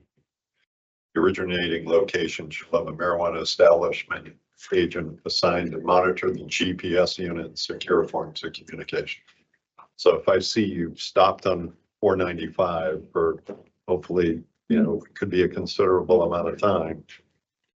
Chances are I'm going to call you and say, what's wrong? Did you get pulled over? If you get a flat tire, you have engine trouble, whatever. You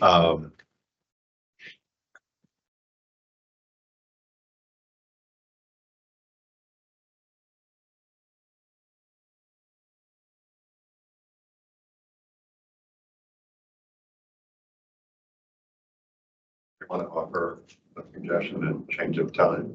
Or when, I'm thinking out loud here. Yeah. A marijuana establishment agent transporting marijuana products shall contact the originating location when stopping, comma, or leaving any schedule location. In other words, when stopping, yeah, if you have to stop for whatever reason, then you would call it. So getting rid of maybe the time requirement, I don't think it's so much the time, it's like we want to know if you're stopped for whatever reason, there's an issue.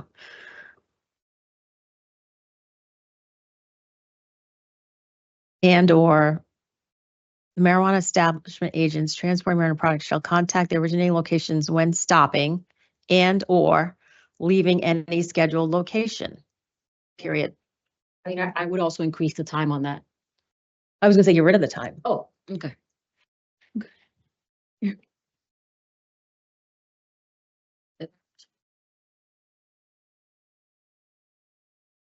In other words, someone doesn't feel well, they have to stop, use a restaurant, like any reason to stop should be phoned in.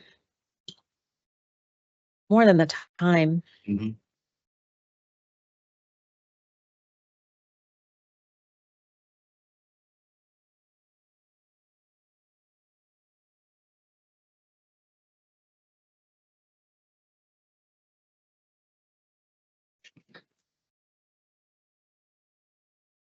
I have a question, maybe Commissioner Wright, go ahead. the audience. Is there ever a scenario where you stop at an unscheduled location? Unscheduled stop? Gas bathroom. Yeah, so I think the word get rid of the time and put unscheduled. Like, there's a scenario you could stop at an unscheduled stop, correct? Yeah, that's what I'm thinking. So get rid of the time. It's more the scenario than the time. Schedule stuff. Yeah, right? Schedule stuff that can happen maybe once, maybe none. No time. Right? Because the time doesn't, it's a scenario more than the 30 minutes. We want to know the scenario. It's just random.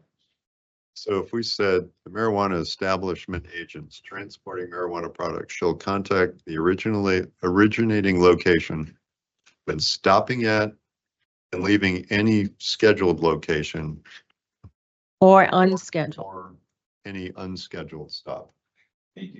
Unscheduled stop. A phone in should be required. Yes, Like, that's what. that's what I'm trying to get at. That's what I'm, the unscheduled. So, well, Well, you're still scheduled.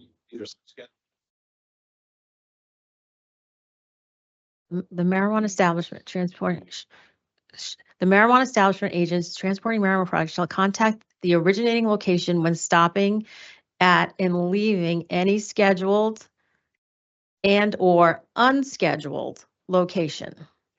Period.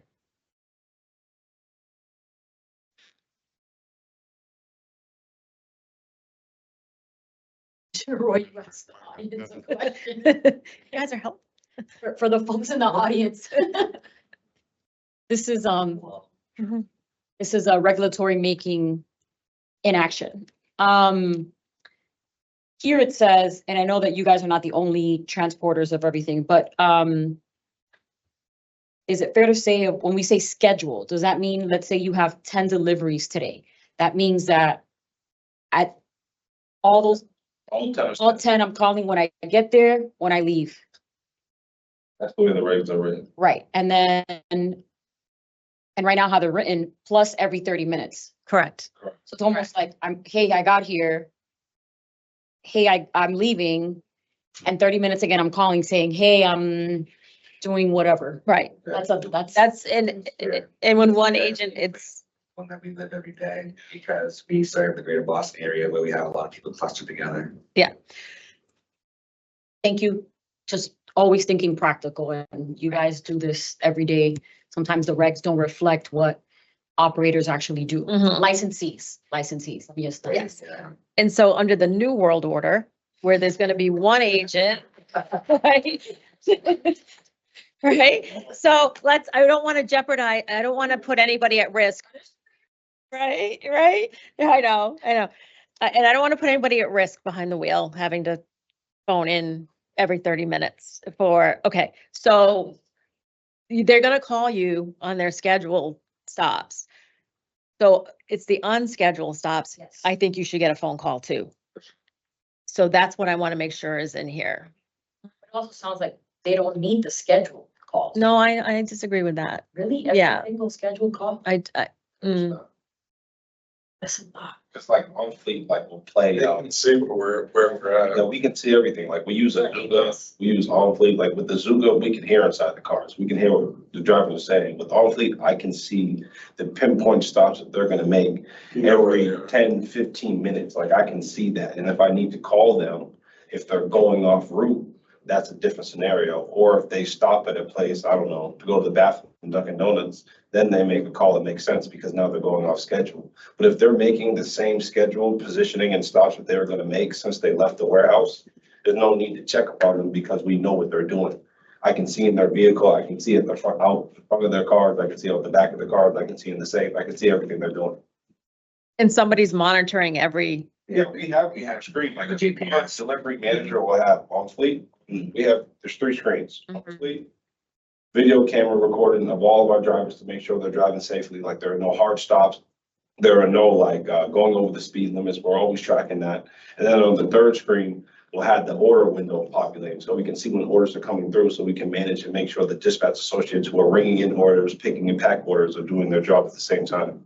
So if you have all 3 screens or let alone just 2 screens, you can view everything without having to call someone. Let's say we're going to Dorchester, right? Dorchester is right next to Zip Run. We can make 10 stops, right? So we're gonna call someone every 5 minutes. Because when you're delivering within Dorchester, someone could be less than a mile away or 2 minutes away. So we're calling you, you do a delivery, 5 minutes later, you take a trip to another location, we're calling you again. We're calling you like every 5 to 7 minutes, just to say, how are you doing? You okay? Since we last spoke to you 5 minutes ago. Leads to distracted driving. Yeah, it does.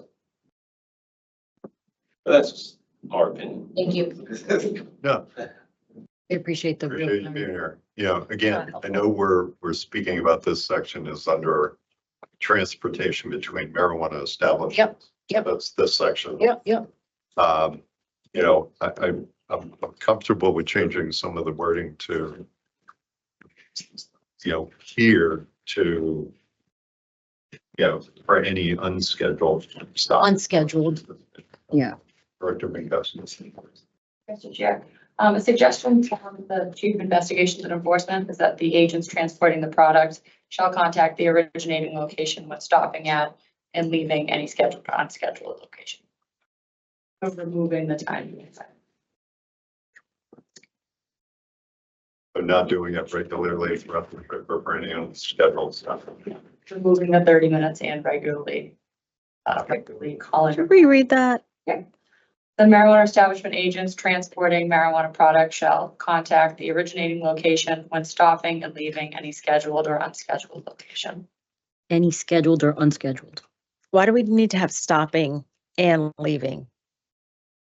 Can we just have one stopping at or when leaving or like, so we're calling when we get there and we're calling when we're leaving? I mean, it's up to us now. Can we put that down in one call from two? So the one call when leaving or arriving, we need to figure that out. And then for any unscheduled stops. And eliminate the 30 minutes. Leaving? At least we know. Leaving is better than arriving. We know the delivery. Is completed and successful and that they didn't refuse any products and that, okay, so when leaving makes, Leaving and unscheduled. okay. Commissioner Stebbins, can you reiterate that this is for what license type? Does it cover all? Well, I mean, Right now? just in this We're section. gonna have that this is talk about too. transportation between marijuana establishments. So B2B. B2B, this is B2B. Yeah, so it doesn't really cover delivery B2C. operators, but we're just using, we're just so that the public is very clear right now, of what we're talking about is B2B, but we're hearing from delivery operators about real life delivery and what it looks like. So I just want to be sure to be clear of the conversation we're having here, so. Okay. We're talking about B2B, just for purposes. Now, I guess I have a question. Do we have the same situation for delivery operators? I think it's in here. Is it written for delivery operators? Catherine, what's this? Can you repeat the question? Yeah, the 30 minutes, we also have it for delivery operators, I believe. No, we have the GPS requirement. I mean, I guess we'll cross that bridge when we get there. But And this will cover third-party transporters and ITLs. Believe it would. This would cover third-party transport And and ITLs. ITLs. It's transportation between marijuana establishments. Okay.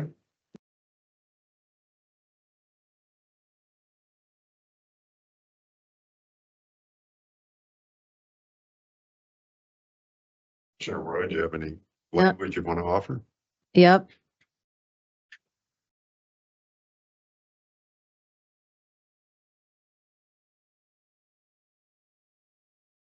Marijuana establishment agents transporting marijuana products shall contact the original location when leaving any scheduled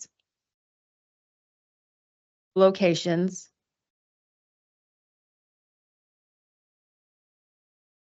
Gotta get the unscheduled locations in there too. Catherine, can you read the language again from Chief Kamalo, and we can figure out how to weave it in with the existing language and eliminate 30 minutes. Thank you.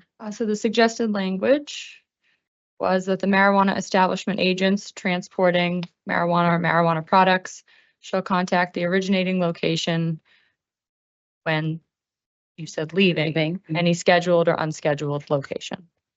I'm good with that. That's a backwards question. Go ahead. Is this, and I know I brought up the question and, Thank you. for us to have the conversation. No, I know. No, it's a good conversation. I'm glad. But is it in the scope? I think so. Just because I know that we're gonna have conversation later around B2B, and other stuff, and I just want to make sure that we still stay within the intent of the scope, even though, again, I brought up the question, but I wanted to have the conversation, whether for now or later, but I just want to be mindful. I mean, not the legal expert, certainly defer to GC, but we are making changes within this. License type. Mm-hmm. That's what I was going to say. Okay. I'm not a lawyer, but So, if I may, Commissioner Roy. thank you, Director Binkowski. One more time for Ivania. So, and if, make sure my fellow commissioners are in agreement where we land on that. Read it again. Sure. So the suggested language, and I'm going to read it with just leaving because that's what the Yes. board is recommending. The marijuana establishment agents transporting marijuana or marijuana products shall contact the originating location when leaving any scheduled or unscheduled location.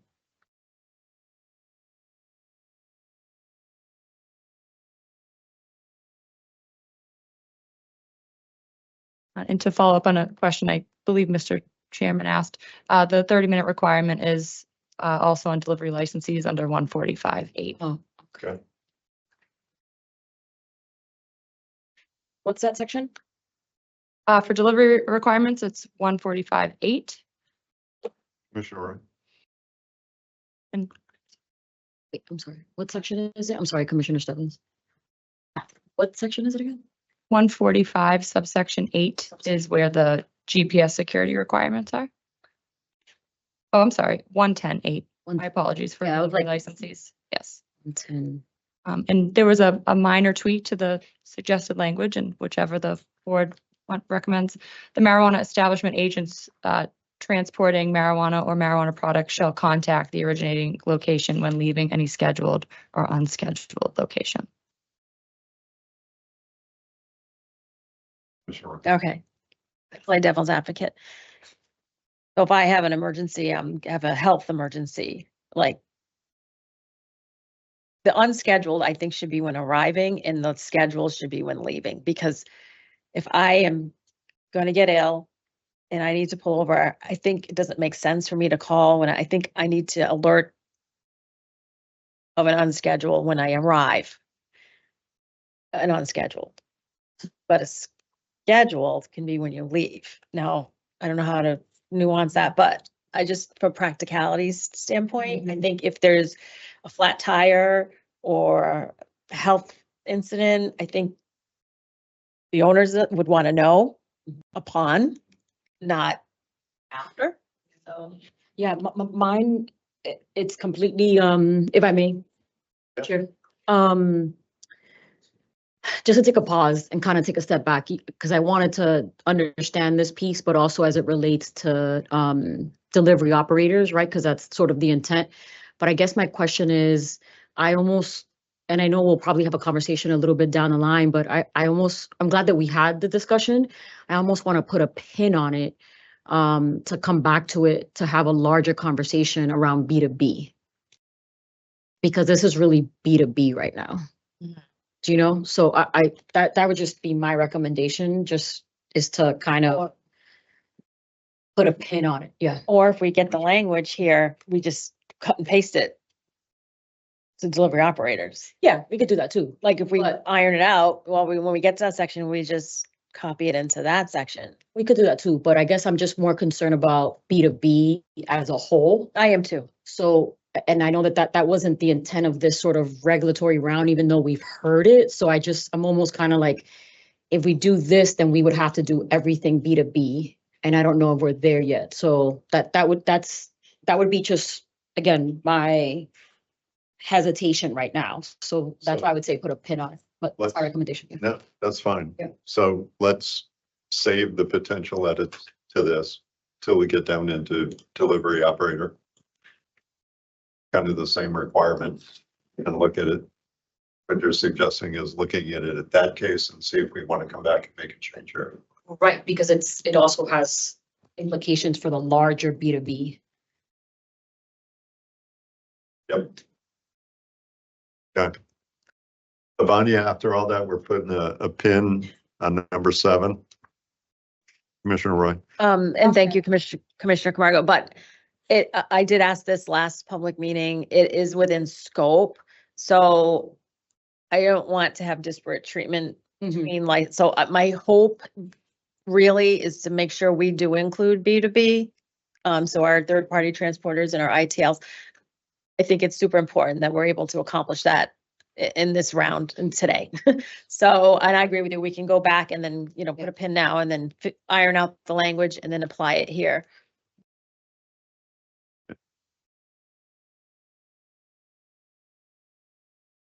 Further down on page 89, under section F, talking about manifests, the new language we want to incorporate here is a marijuana establishment shall complete a manifest prior to transporting marijuana or marijuana products between marijuana establishments or an MTC. A marijuana establishment may utilize a physical or electronic manifest during the transportation of marijuana or marijuana products. Yes, I understand that this is trying to help us move away from paper and giving our licensees the opportunity to use a digital manifest as well. Okay. All right. Keep moving down. All right, page 91 in the board book.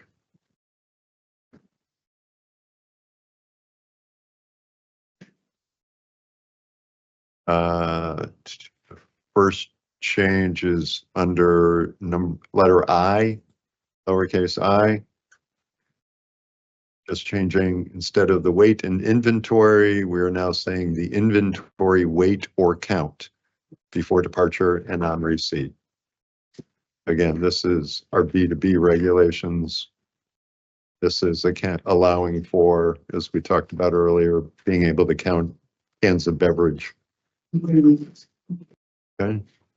We have a reformatted number 4.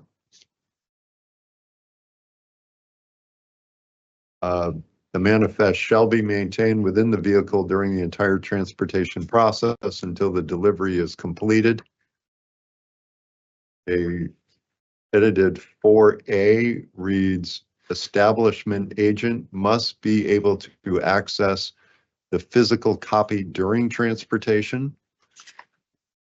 And 4B, and this is new language, if utilizing an electronic manifest, the licensed marijuana establishment agent must be able to access the electronic manifest at any time during transportation.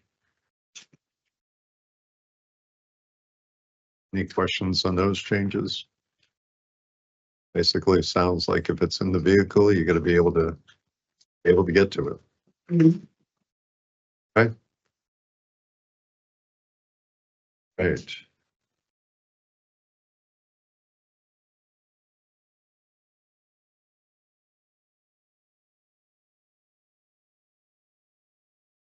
Sorry, just scrolling to the next change. I think just have some formatting changes on page 99.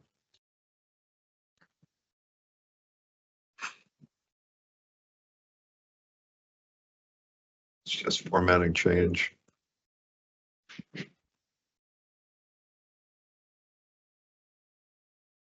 The next one I see is on page 100. This is under 500-110, which is security requirements for a delivery licensee or a marijuana establishment with a delivery endorsement.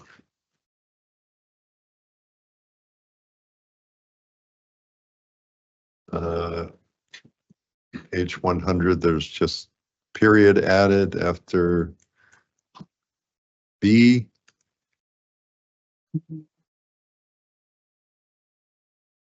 Then we get down to some more changes at the bottom. Okay.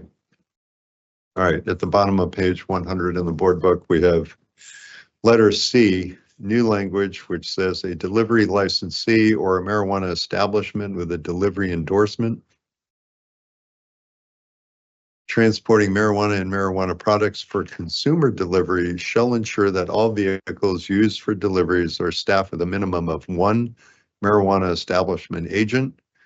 The agent or agents shall remain inside the vehicle at all times that the vehicle contains marijuana or marijuana products unless completing a consumer delivery. Any questions on that? The next is Commissioner Camargo. Oh, sorry, General Counsel. Thank you, Acting Chair. I just wanted to point out there's a typo, I believe, in the first line of what you just read in subsection C. It should be delivery endorsements. Okay. Yes. Ivania, did you hear that? Just taking the S Yes. off endorsement. Yes, got that. Thank you. Thank you. Thank you, General Counsel. Commissioner Roy.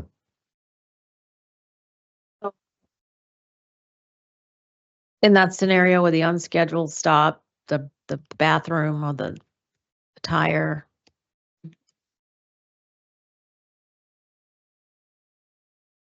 Like when we had two agents, Right. well, the one agent would stay in the car while the other one, so.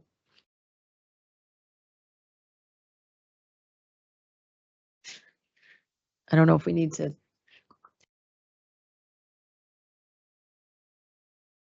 Discuss it or.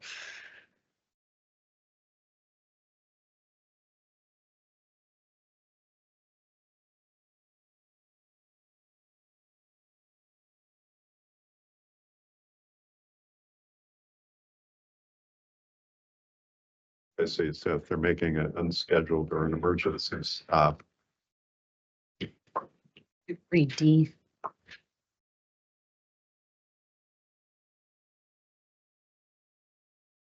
Okay.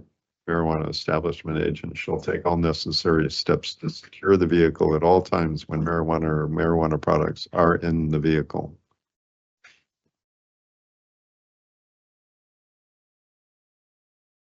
So basically, if I have an emergency, I pull over, I get out of the car, I still want to make sure the car is locked and secure the product.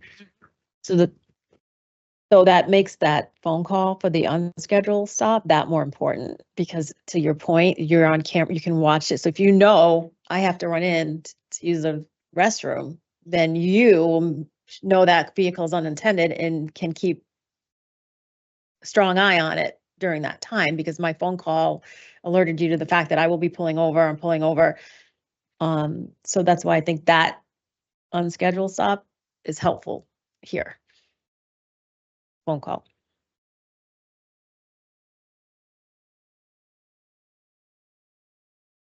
So I don't think we need to add anything if we have the unscheduled stop call in there and with D in there as well. I think we're good.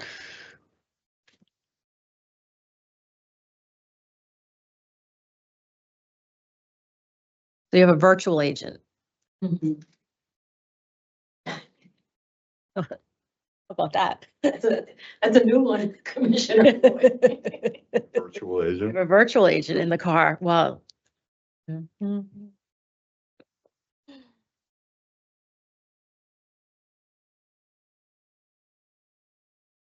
I may, I mean, Go ahead, Commissioner. Yeah, Camargo. I'm looking for yeah. 30-minute notice. For delivery, it is, Tim, I believe you have the language of where that section is for delivery.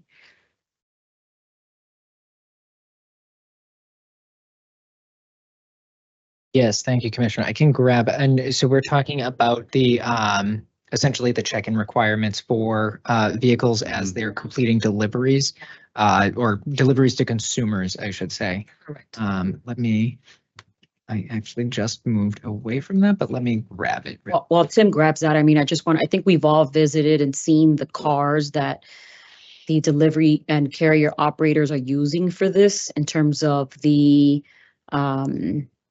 cameras in the car, the coverage of the cameras, the lock and safe within the cars, on top of alarms and cameras, and Commissioner Roy labeled as virtual agent, which is, back at headquarters, they're viewing every movement of the cars via GPS, via their own monitoring system. So I understand that we're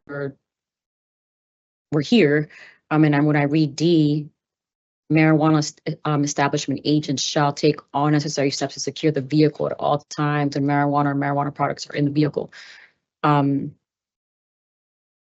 reading it as, I don't want to assume, but I'm reading it as on top of all that security, they need to make sure that they're following their SOPs to, if they do have to go to the restroom or they stop to grab lunch or an unscheduled call or stop, that they are doing everything possible, even via their SOPs. So, I'm reading that, but again, yeah.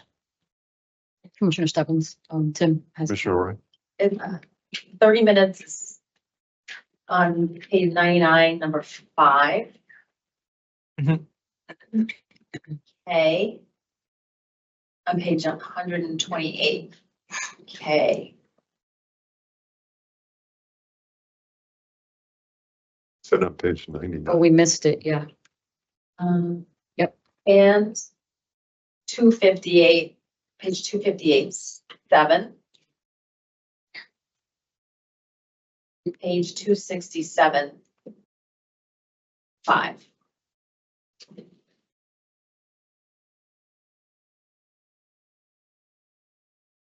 Commissioner Stebbins, Tim. Tim? Enforcement Council? Thank you, Commissioner. And Commissioner Roy, I don't have the same board book that you're looking at with the You page numbers. So I don't have those specifically, but I don't know if you're able to Yes, cite those sections, because then I can take a look as of well. course. Be more than happy to. Thank you. So the first one, we have the number 7, Commissioner Camargo. Do you need me to start there from the, so I'll start from what page? 500, 105, number 7. These pages are different than our page. Yeah, but on our page, go ahead. That's the pin for the B2B. That's the The pin. first one. Yeah. Okay, Tim, the second one is on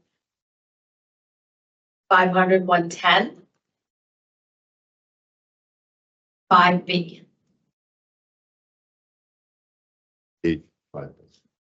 Commissioner, Yeah. go, that's page 99. Mhm. The next one is 500, 145. The new, okay. For us on the board book, it's page 128. Next one is 501, 105. And that is in the medical regs. Mhm. And that is B, prohibited practices, number 5. Next one, still in medical. Yep. 501, 105. F, under manifests. I'm sorry, I misspoke. 501, 105, number 7. That's page for us, 258. And the last one 501-110. That's 5B. And for us, it's 267. What was the page of the first article change? I think you gave me a page somewhere. Okay, that is 501-105. B, prohibited practices number 5, and that is page 245 on our board book. Good.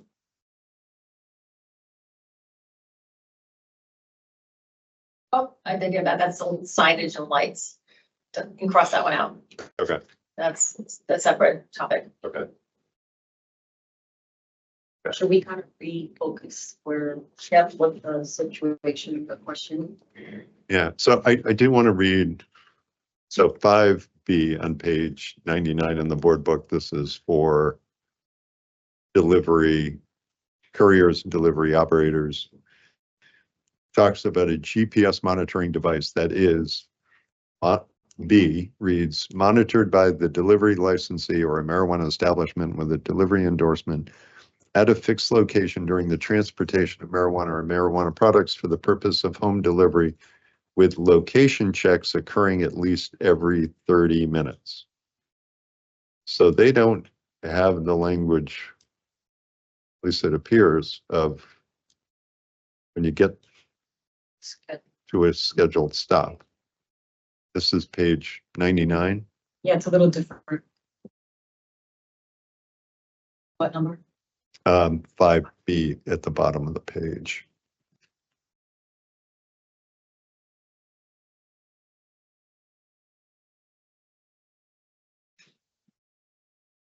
That would be the question there is those 30 minutes. Do we want to increase that or do we want to?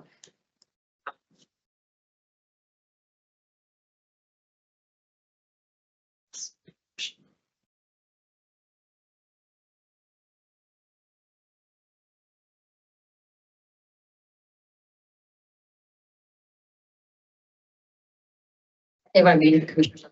Commissioner Camargo, go ahead. Yeah, I would say, because we're going back and forth, but I would say just my recommendation, take it or leave it, we can discuss it. But for this section here, for delivery operators, it's a little different than the B2B. And I'm right now, we're working on this one, but I would say is we definitely would need some type of location checks. I think it's, we've talked about it for the other one a little bit, but and I know we put a pin on it, but I would just recommend increasing the 30 minutes here. That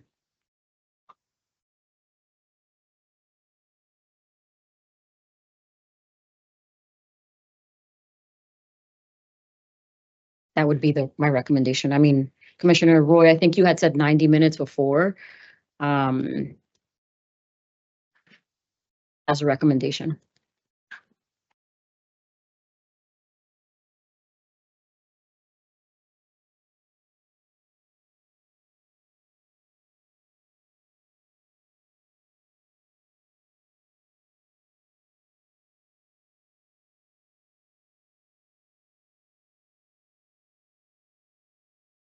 It's the GPS.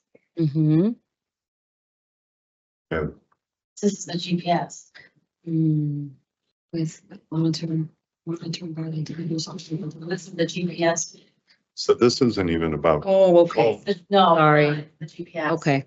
Sorry, I'm a little confused. I see. Okay. So. I mean, under that, It's occurring it every just 30 sounds minutes. like every 30 minutes, who's ever watching the GPS system is at least looking at that driver every 30 minutes. I'm probably, I'm somewhat assuming they're watching them more frequently than that.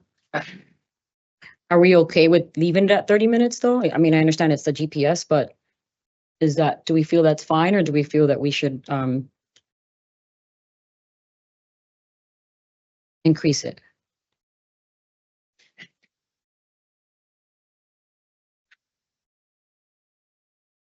This isn't like a physical phone call. No, right, it's just the GPS, monitoring the GPS. Okay, I'm okay with Yeah. that. I'm okay with that. Okay. Thank you for the clarification, because It's confusing. it's confusing. Minutes. Okay. So we'll continue along, but we'll obviously put a pin next to 500.145 on page 128 when we get there. That's the other one you said, right? It was a 30-minute. I was, Okay. okay, I wrote them down. I was reading it, I didn't. I did, I wrote that. Taking your Well, notes, what's written down, being so- serious. All right. We'll continue down. We were on 100, We're on page 100. Okay. We were at the bottom. C and D, yep. I think we're okay with those changes. Yep. Okay. Now that we Just the bottom of page 100, we've obviously, because we've inserted some sections, we have a new letter E. Yep. But all that language stays the same. All right. Moving on to 102, we have basically a number of lettering changes because of the addition of new section. Commissioner Roy, do you have a question? Nope. Okay. All right. We're on page 103. It looks like we're just formatting under number 10, security audits.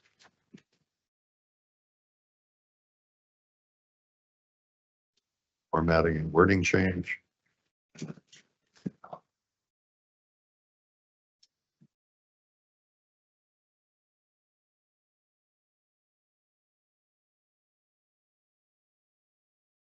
Keep going.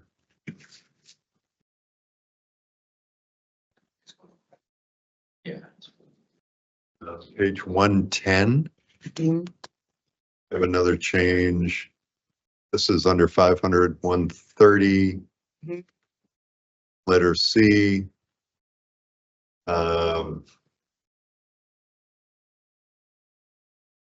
It's a small formatting change, it looks like. At the end, the last sentence reads substantial changes, including changes to information listed in 935 CMR 500.1306A 1 through 9 shall be submitted to the commission for inclusion in the product database prior to the transfer of the marijuana product. Questions? Any additional comments by enforcement counsel or? Okay. Great.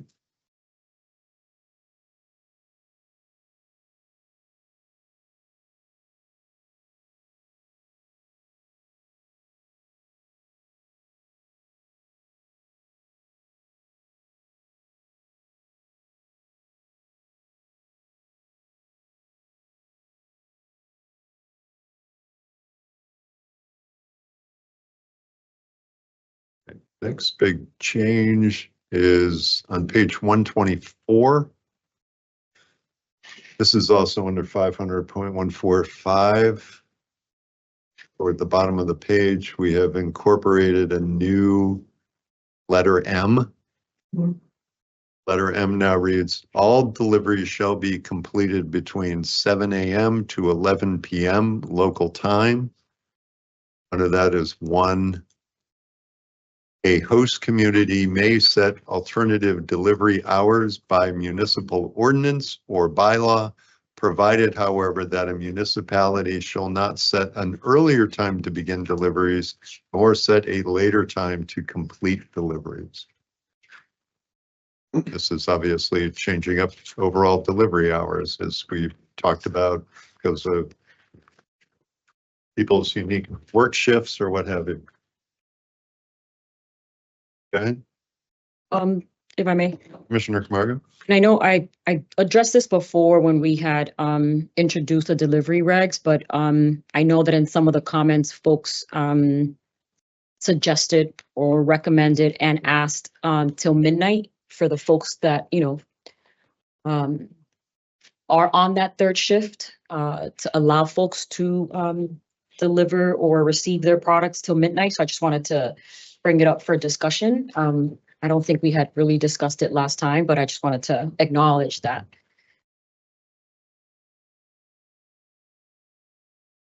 Thank you, Commissioner. Okay.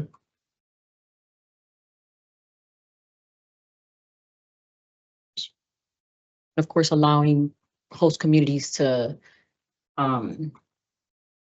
set alternative delivery hours if need be, but us allowing that timeframe. Next change I have is on page 127. This is still under. Commissioner, Oh. can we talk about it? Oh, I'm sorry. Go ahead. No, I'm just saying, so You're just making that point about. no, I'm making the point, but I guess I would want to discuss it. I don't want to just kind of overlook it, but for you all, I guess, if you entertain the conversation. You want to suggest expanding the hours? Just to midnight.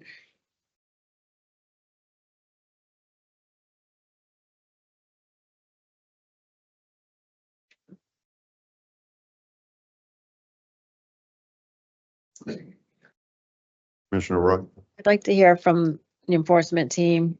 But I know this was contemplated internally. How did you end up at 11 p.m.? Thanks, Commissioner.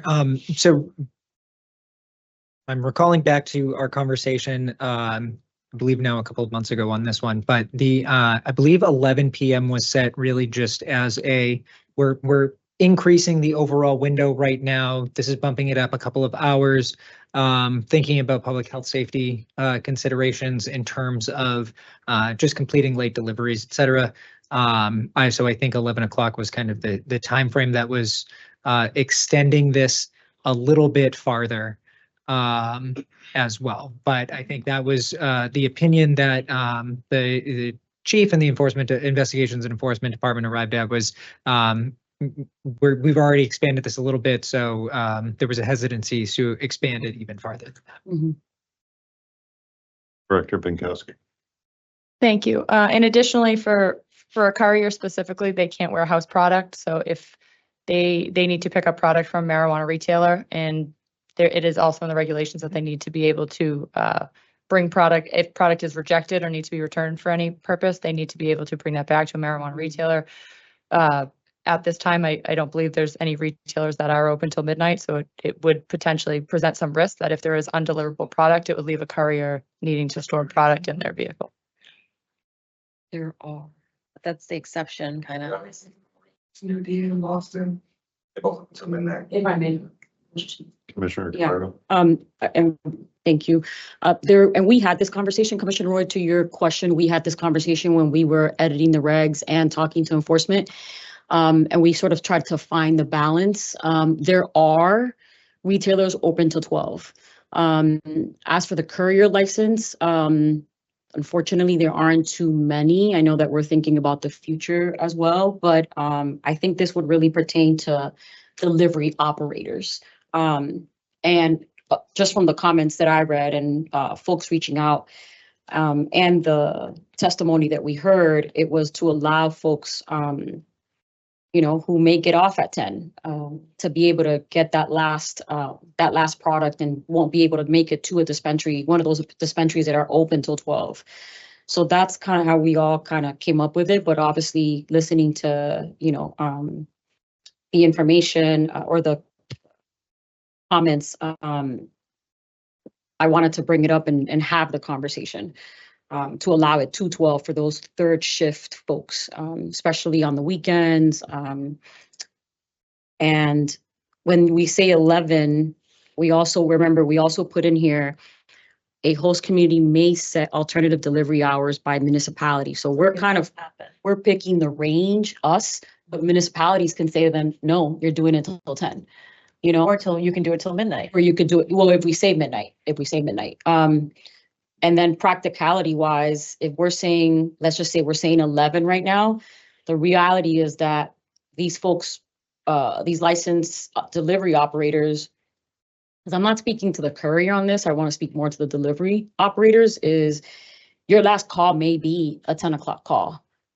all the products that you can sort of take in will be probably 10 because you got to go out and deliver it. The comments that I read, I think you guys read them too, was just sort of that third shift of folks. So that means that you can purchase at 10:30 or 11, knowing that you're going to get it by 11:45 or before midnight. But I think that we hear midnight and it sounds it sounds out of range, but there are dispensaries that are open till midnight. Not everywhere, but some host communities do allow dispensaries to open at 12.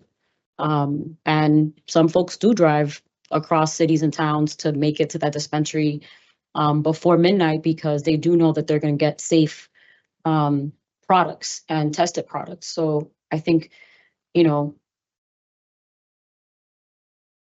we got to think about it a little bit broader to make sure that we're extending access for safe product to folks, throughout the state. So, I mean,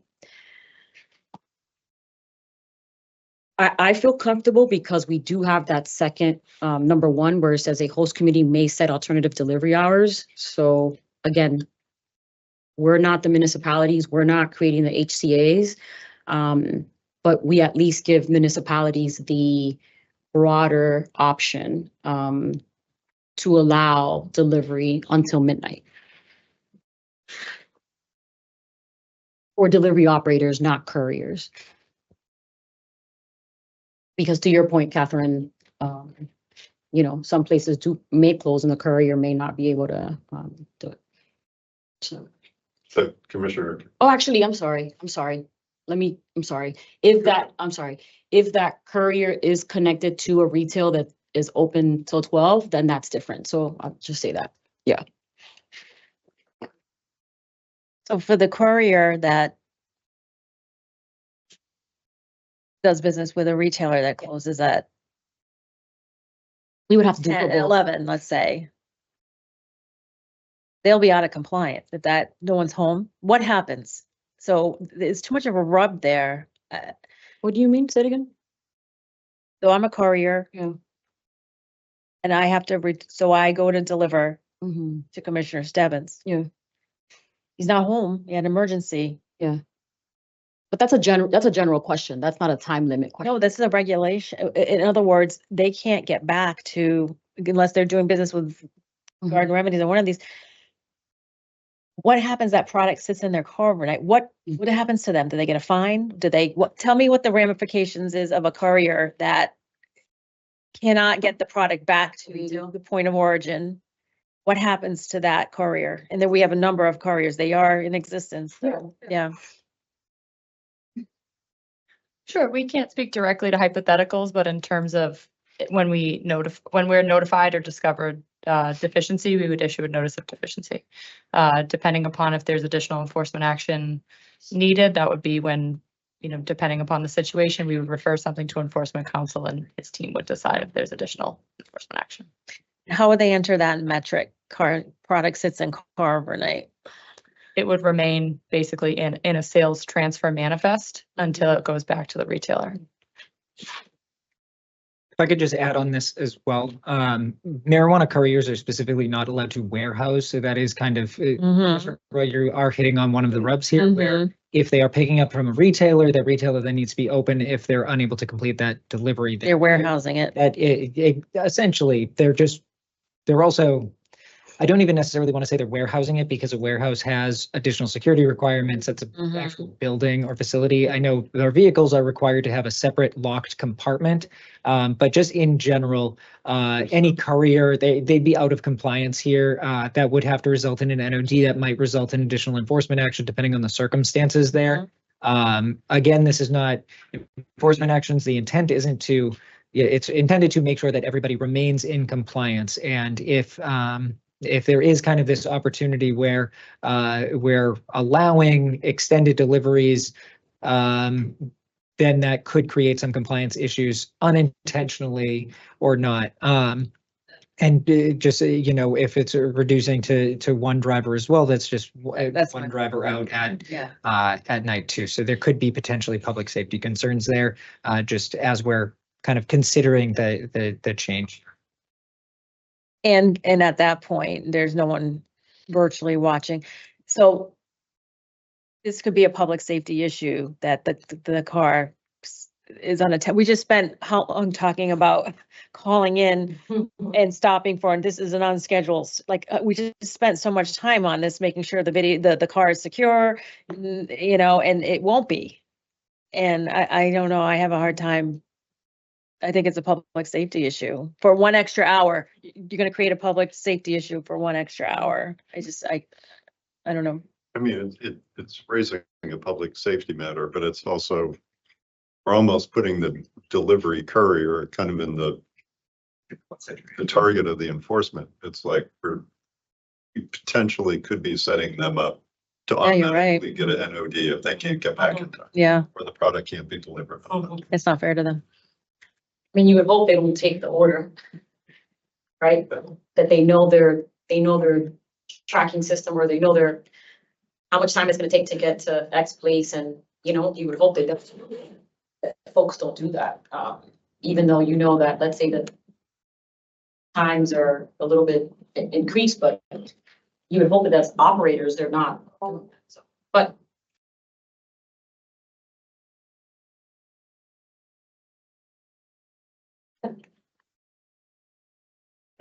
You okay? yeah, it's fine. Okay. I mean, And thank you for raising it. yeah, of course. No, I mean, listen, this is the only opportunity we have this is the final conversation days. Yeah, and if I didn't see a public safety possible issue, I'd be for it, but I see it. And to Commissioner Stebbins' point, we're kind of setting up a system where the couriers could, Oh, if we only had delivery operators. I would be for it. Yeah. Okay.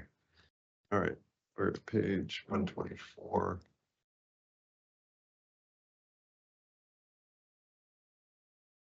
All right, page 127. Vehicle and transport requirements. This is still under 500-145. This is just under subsection A, B, and C. We are either removing the word home and replacing it with consumer, or in letter C, we're just clarifying that vehicle is used for consumer delivery. Yeah. Mhm. Okay. Okay. The next page, 128. So at the top, we're still under 500-145. In letter E, I'll read the entire section. A delivery licensee or a marijuana establishment with a delivery endorsement transporting marijuana and marijuana products for consumer delivery shall ensure that all vehicles used for deliveries are staffed with a minimum of 1 marijuana establishment agent. The following sentence, at least 1 marijuana establishment agent shall remain with the vehicle at all times, that the vehicle contains marijuana or marijuana products, is struck. New language added is the agent or agents shall remain inside the vehicle at all times, that the vehicle contains marijuana or marijuana products unless completing a consumer delivery. Okay. We have, excuse me, we have a relettered letter F. New language inserted, marijuana establishment agents shall take all necessary steps to secure the vehicle at all times when marijuana or marijuana products are in the vehicle. Commissioner Kamari. Thank you, Acting Chair. I just wanted to point out in subsection E, that has the same typo that I had identified earlier with delivery endorsements, should be just singular. Yep. Mhm. Boniak. Ivania, back up under Yes, the sorry. new letter. Just take the S off of endorsement. Yes, all set. Thank you. Okay, we have re-lettered G, which previously was F. We've re-lettered H, which was previously G. We've re-lettered I, which was previously H. We've re-lettered J, which was previously I. We've re-lettered K, which was previously J.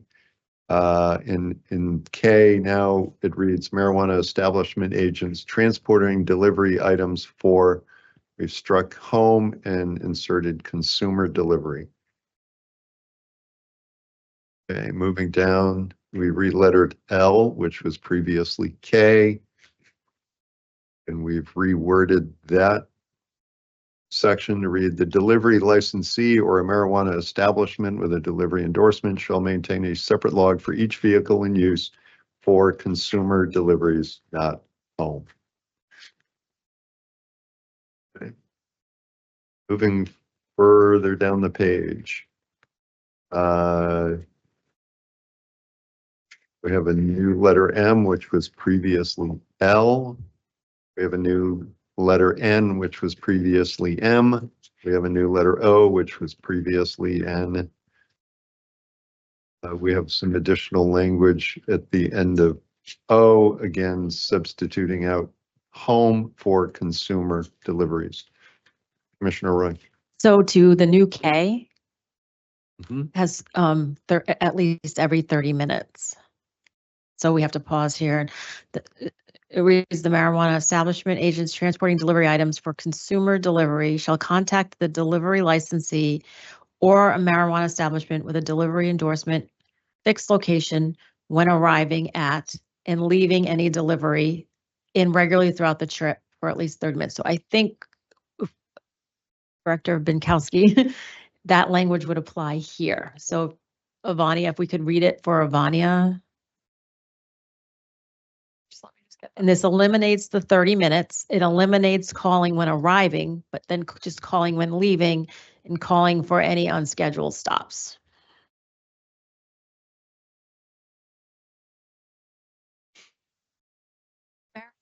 Sorry, Avanya, are you ready?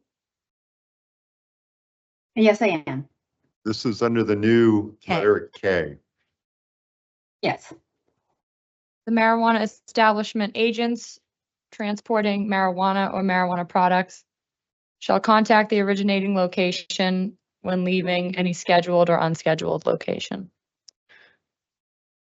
Can I stop you there? So it would be delivery items for consumer delivery. So the marijuana establishment agents transporting delivery items for consumer delivery shall contact the delivery licensee or marijuana establishment with delivery endorsement, fixed location when leaving. Can you pick it up from there? Thank you. When leaving any scheduled or unscheduled location.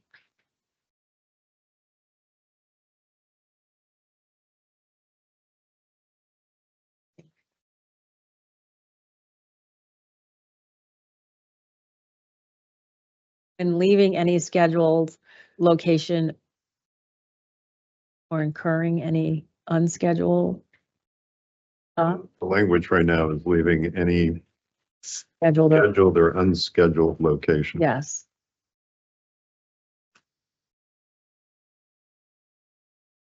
When leaving any scheduled location or stopping at any unscheduled.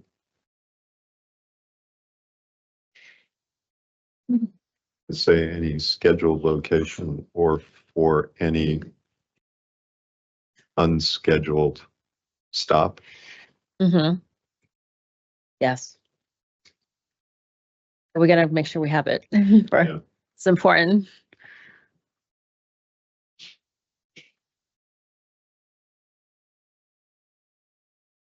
Marijuana establishment agents transporting delivery items for consumer delivery shall contact the delivery licensee or a marijuana establishment with a delivery endorsement's fixed location When leaving when leaving any delivery or any unscheduled stop.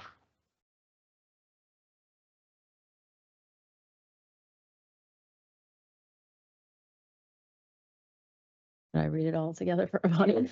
Sure. Okay, Avania.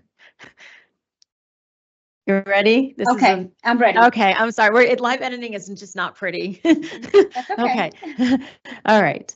New K, the marijuana establishment agents transporting delivery items for consumer delivery shall contact the delivery licensee or a marijuana establishment with a delivery endorsement, fixed location when leaving any scheduled stop, Scheduled delivery. any scheduled delivery or unscheduled stop. When leaving any scheduled delivery or unscheduled stop. Okay, got it. Can you read it back? Thank Yes. you. Okay, so here we go. The marijuana establishment agents transporting delivery items for consumer delivery shall contact the delivery licensee or a marijuana establishment with a delivery endorsement fixed location when leaving any scheduled delivery or unscheduled stop. Period. Good. Period. Yes. Thank you. Awesome. Thank You're you. welcome. All right. No problem. Turning to enforcement council and I need to see if that new language works. Yeah, thank you, Acting Chair. I just want to ask for, just to make sure that I'm clear on the board's intentions here. Is the intent for, and I know this was discussed before, so excuse me if I'm kind of forgetting or conflating part of this, but is the intent for unscheduled stops for the call or the contact to be made at the beginning of the unscheduled stop? Or the Beginning. end? So we could put at the beginning of the Yeah. unscheduled stop. So alternatively, maybe some suggested or alternative suggested language here. Perhaps what we could say is when completing a delivery or making an unscheduled stop.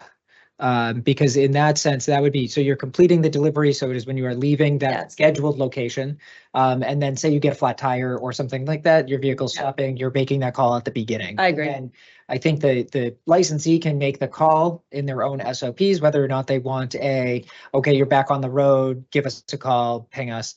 I will note too that it says contact, so I think contact can be kind of Mhm. potentially construed to not just be a call, there could be a text message, there could be something like that too. So just to, take into account 2024 practical reality of things too. Yeah. If I may. Of course. Yeah, and that's super important when making an unscheduled, thank you for bringing that up because that is the intent. So that virtual agent will have extra eyes on the vehicle when they're making that unscheduled stop. So that's, so Avania, Do you want to? Yes, would you? Sorry, Bonnie, I'm I was sorry. gonna, we're almost there. We're like 99% there. I'm gonna ask enforcement council to read. Or do you want me to, or do you want me to do it? Yes, or I could even join the meeting and I could put the draft language in the meeting chat for Ivania, if that would Okay. make it easier. Yeah. Okay, That would be Fine. great. Yes. Thank no you. problem, Vanya. Thanks, Avania. Sure. Okay, that's good. Because that's, we're gonna lift that, the essence of that into the other, the B2B. When we go back to. Okay. Back to page. Mhm. Big. All right. Also just checking to see if lunch arrived. All right, let's finish up. All right, let's finish up this page, bottom of 128. I don't think I got to. Thank you, Enforcement Council. This is under manifests. Under letter A, every, and we've scrapped, we've removed the word home and inserted consumer. I think we just need to make that consumer capital C to make sure it's consistent with everything else.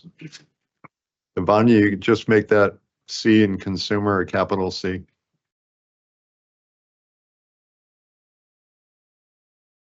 Yes, I'm sorry. Yes, I will. Thank you, Ivania. Sure. All right, I'm gonna suggest we take a half-hour break. Sound all right? Reconvene at 1:55. Sound good for everybody? Mhm. Grab lunch? All right. All right, Sounds good. thanks, everybody. Recess until 1:55. Again.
Thanks, Gabe. All right, welcome back, everyone. I just wanted to go back to an item that we previously considered. It was back under the definition of clinical visit. And rereading it, and also appreciate the outreach from the MPAA that we had talked about, or would like to consider removing the word written. Where it reads now, or upon written request of the patient via telehealth visit that includes a synchronous face-to-face encounter between the certifying health care provider and patient. I'd like to suggest that we remove written. I mean, they might be able to text, email, call, just kind of leaving their choice of outreach to their outreach to get their telehealth visit, you know, kind of leaving that with the patient themselves. Unless there are any objections, we can just strike the word written from that. Any issues? All right. Okay. Yeah, a beginning definition, right? Yeah. That would be striking. Sure. We're just striking the word written. So we'll now read, or upon request of the patient. Yep. Okay. All right. Avani, I think you have that change, but thank you. Yes. All right. We're back. We're now moving down to page 129. This is under 500.146. Additional operational requirements for marijuana delivery operators. We're making an edit to 1B. This is under warehousing. The new language would state warehouses shall comply with all applicable requirements of 935 CMR 500.105, including but not limited to subsections 3, 5, 6, 7, 8, and 9. We have an edit on the next line under letter C. Warehouses shall comply with all requirements of 935 CMR 500.110. Any questions on those?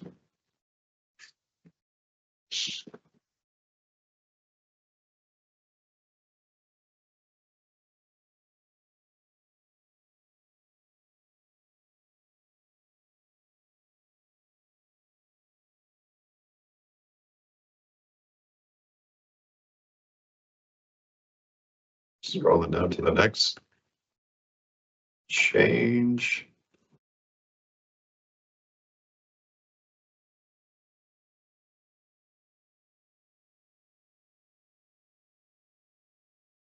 Just a quick formatting correction. It looks like on page 143. There's midway down the page under number 6. A, just removing 4D and writing in the letter 5.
article now. Yeah. I think we're getting through it. Oh.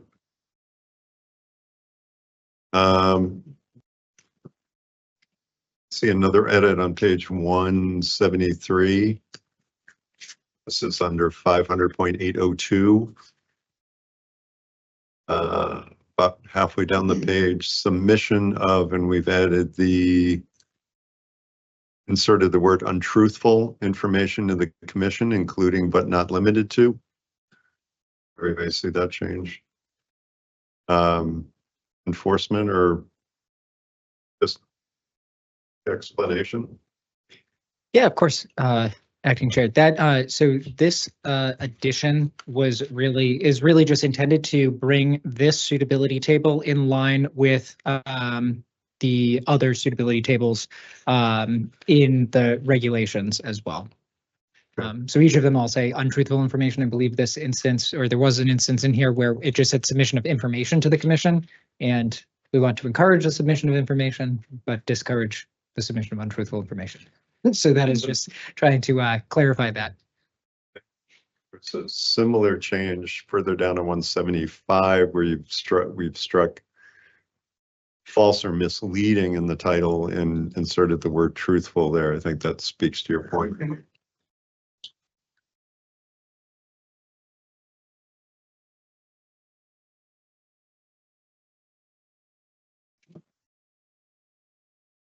All right, I think that is it. We can move on to medical. Commissioner Roy. And where was the language struck about micro business not being able to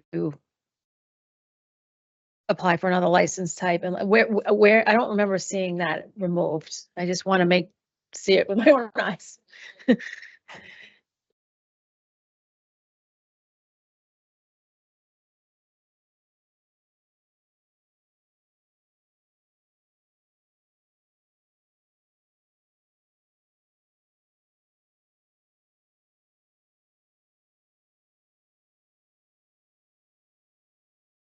I see it. I think I found it, page 33 or 550 B1.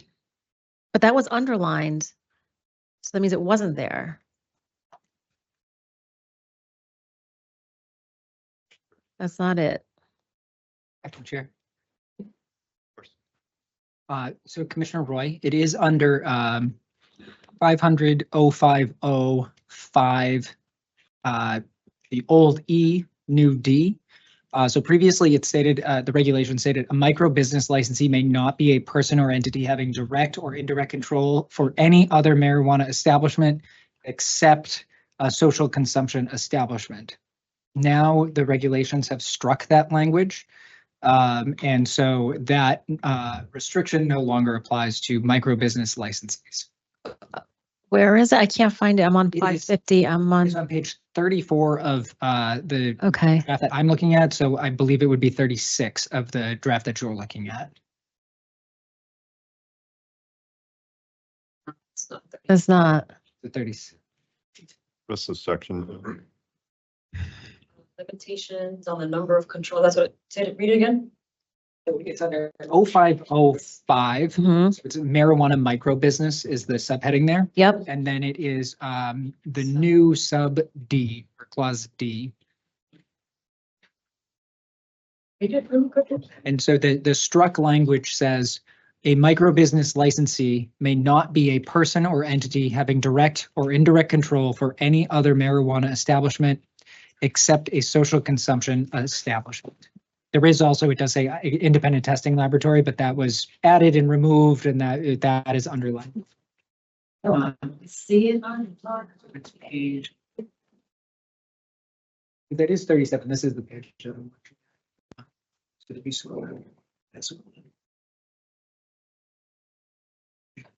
We've looked at this so many times, that's the problem. Yeah. It's hiding, it's here. So at the bottom of our, I think, Tim, you're on the bottom of our page 37 in the board book. 37, yes. So you're 3 pages ahead of me, not 2. Mhm. Yep.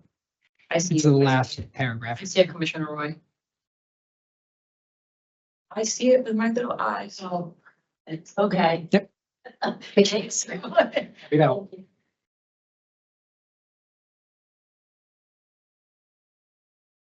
Awesome.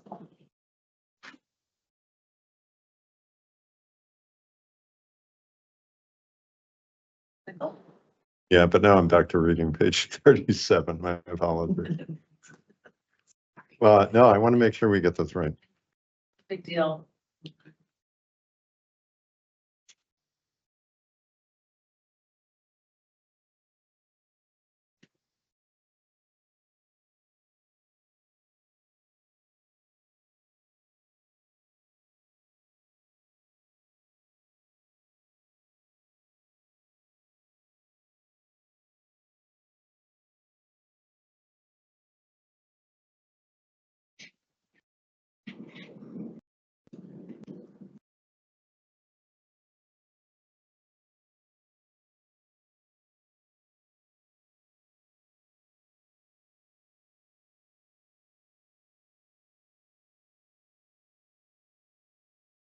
Enforcement council, I just want to make sure we're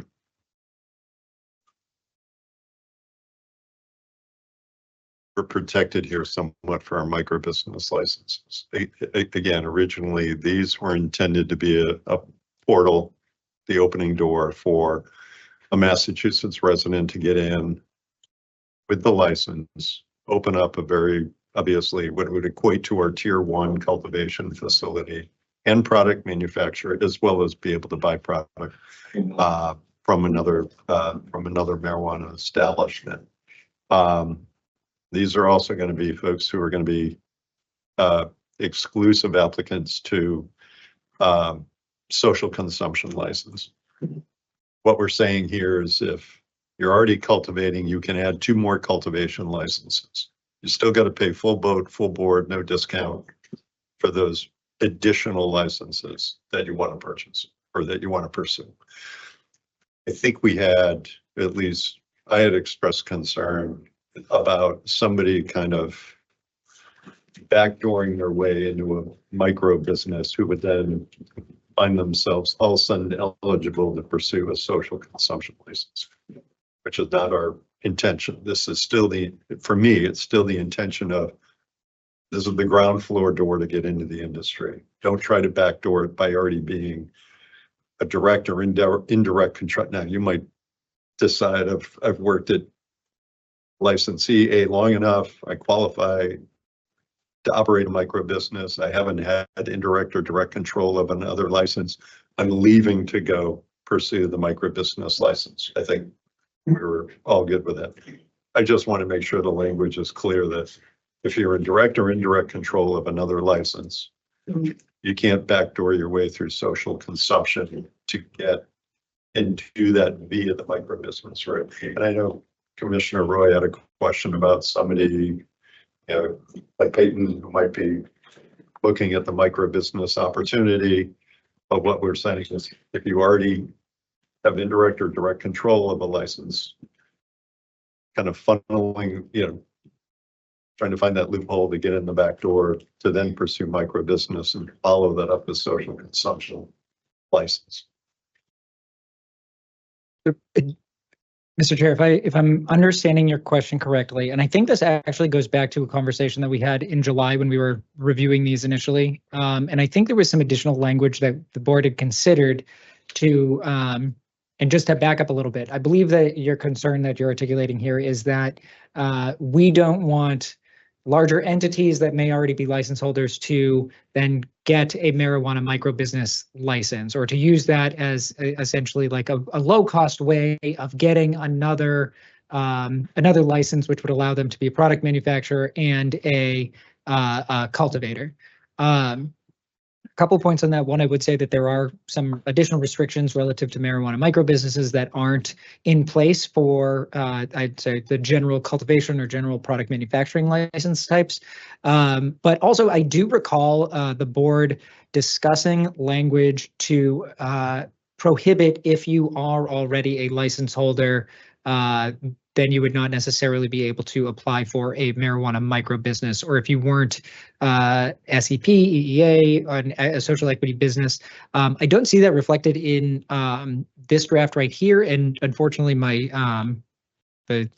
my Teams chat where the language was going back and forth, that was from July, so that is no longer accessible on my computer. But I think that was something that was discussed back then. I don't know if our friends in legal have kind of the notes from that conversation as well. I remember having that conversation.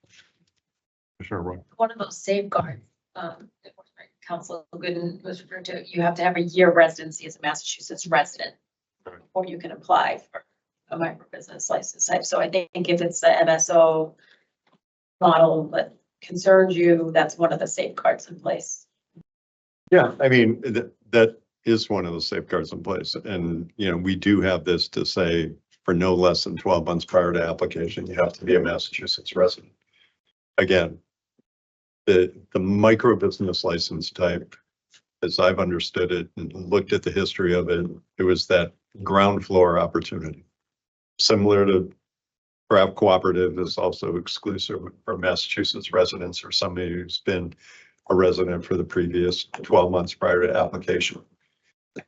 Just mindful of if the exclusivity for, you know, for a social consumption license is with a social, with a micro business license holder, trying not to allow somebody who currently has another license, indirect or direct control, kind of coming in the back door and saying, well, I'll get a micro business license. I'll get all the benefits thereof. Again, originally intended to those entrepreneurs on the ground level, and kind of accessing the benefits of micro business, whether it's to add cultivation time, you know, cultivation space or whatever.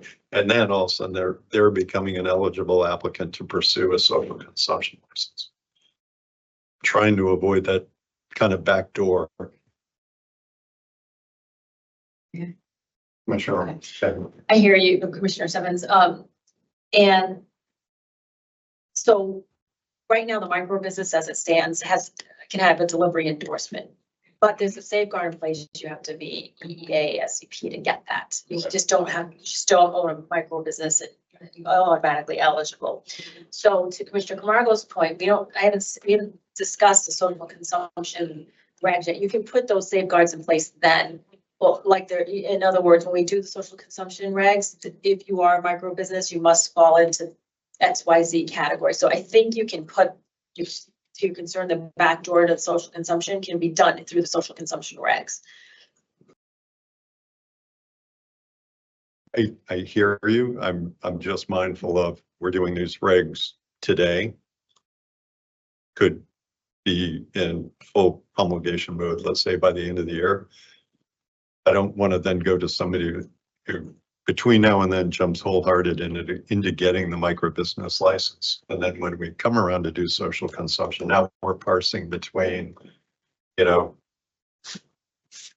it could be a Gibby's Garden, so wants to do this, but they're not social equity, they're not economic empowerment. So again, I'm just, this was originally intended, and even take the social consumption piece out of this was originally intended for the locally owned, entrepreneurial, smallest amount of canopy space I can get, do some product manufacturing. There are benefits that come with being a micro business, right? We are now just, what our intention here is, now you can go beyond that, become a regular license holder for any of the additional licenses you want to pursue. But that micro business focus and what the intention there was, I think still needs to be protected in some respect. Mr. Chair, so the intent here really is to open this up to allow, it's really kind of like a one-way door. Micro business license holders are eligible for kind of seeking additional licenses. However, we don't necessarily want a large corporation or just general licensees to have that access into getting a micro business license. I do know we discussed this. I unfortunately don't have my notes from that day. So I don't have the specific language that we were contemplating, that the board was contemplating. I do believe that there was some sort of restriction that was considered by the board, though, that was hitting on your point. But I think in order to actually go back and grab that language, we would need a little, I believe we would need a little recess or something along those lines, just to coordinate with the other folks that were there at that time to check that language. Okay, and my apologies. I don't have my notes. I definitely remember the conversation because we also talked about, you know, the reduced fees, everything else. Why would somebody Right. enter the store for that? So, why don't we move on to medical? And then in recess. Want to put the inquiry out and see who might have those notes? That'd be great. All right.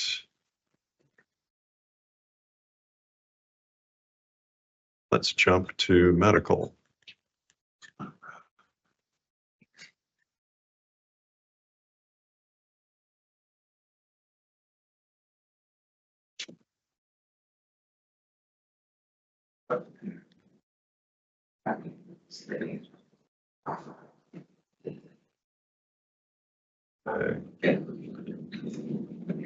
Let's see, page 180, we just have some, looks like formatting under 501 and 001 and 50102.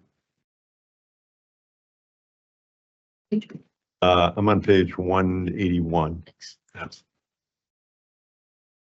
That's again the page number in the board book. Jumping down to page 182 again is our definition of clinical visit. Similar language from 935 CMR 500. We're just again here striking the word written.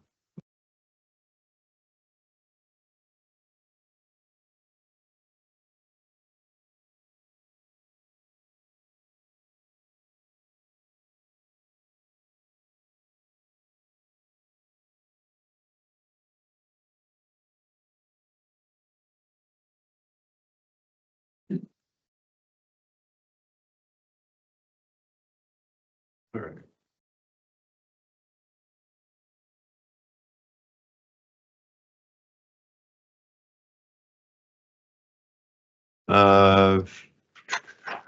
We're on page 191. We do have changes to the micro business definition here.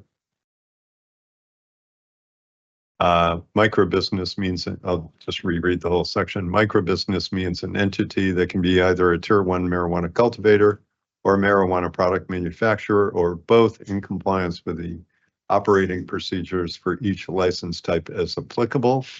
And if in receipt of a delivery endorsement issued by the commission, may deliver marijuana or marijuana products produced at the licensed location directly to consumers in compliance with the established regulatory requirements for retail sale as it relates to delivery. And again, we're taking off the language about they purchase no more than 2,000 pounds. And I believe we capture that. We'll capture that again somewhere else. Commissioner Roy. Just going back to your points, for them to backdoor in, they still have to be an SCP or EEA to even apply for social consumption. Or micro business. It's It's not gonna limit them. Now, the regs right now say you can be a social consumption license holder if you're SCP, EE, micro business, or craft marijuana cooperative. If you wanna.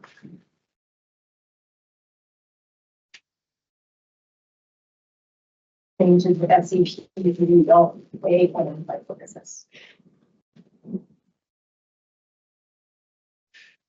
So suggestion. So that's safeguarded. Okay.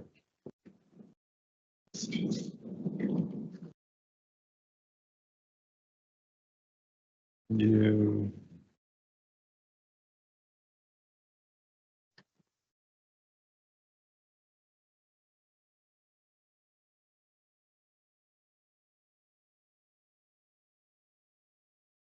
Tracking the page 258 and 267. We're not there yet, but okay. Page 200. This is under 501-006, registration of certifying physicians. We have a change under number 1. A physician who wishes to issue a written certification for a qualifying patient shall have at least one established place of practice that allows the certifying physician to conduct a clinical visit in Massachusetts and shall hold.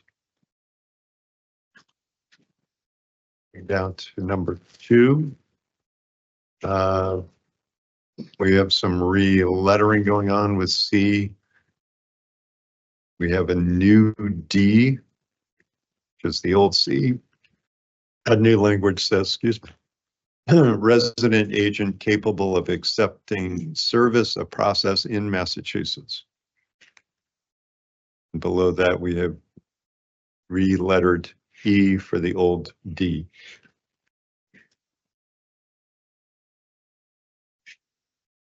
Right. Any questions? Okay, further down the bottom of 200, 501-007, registration of certified nurse practitioners. We have a new, and right above that, I'm sorry, is just a formatting change at the end of physician's information. Under 501-007, we have a new number 1.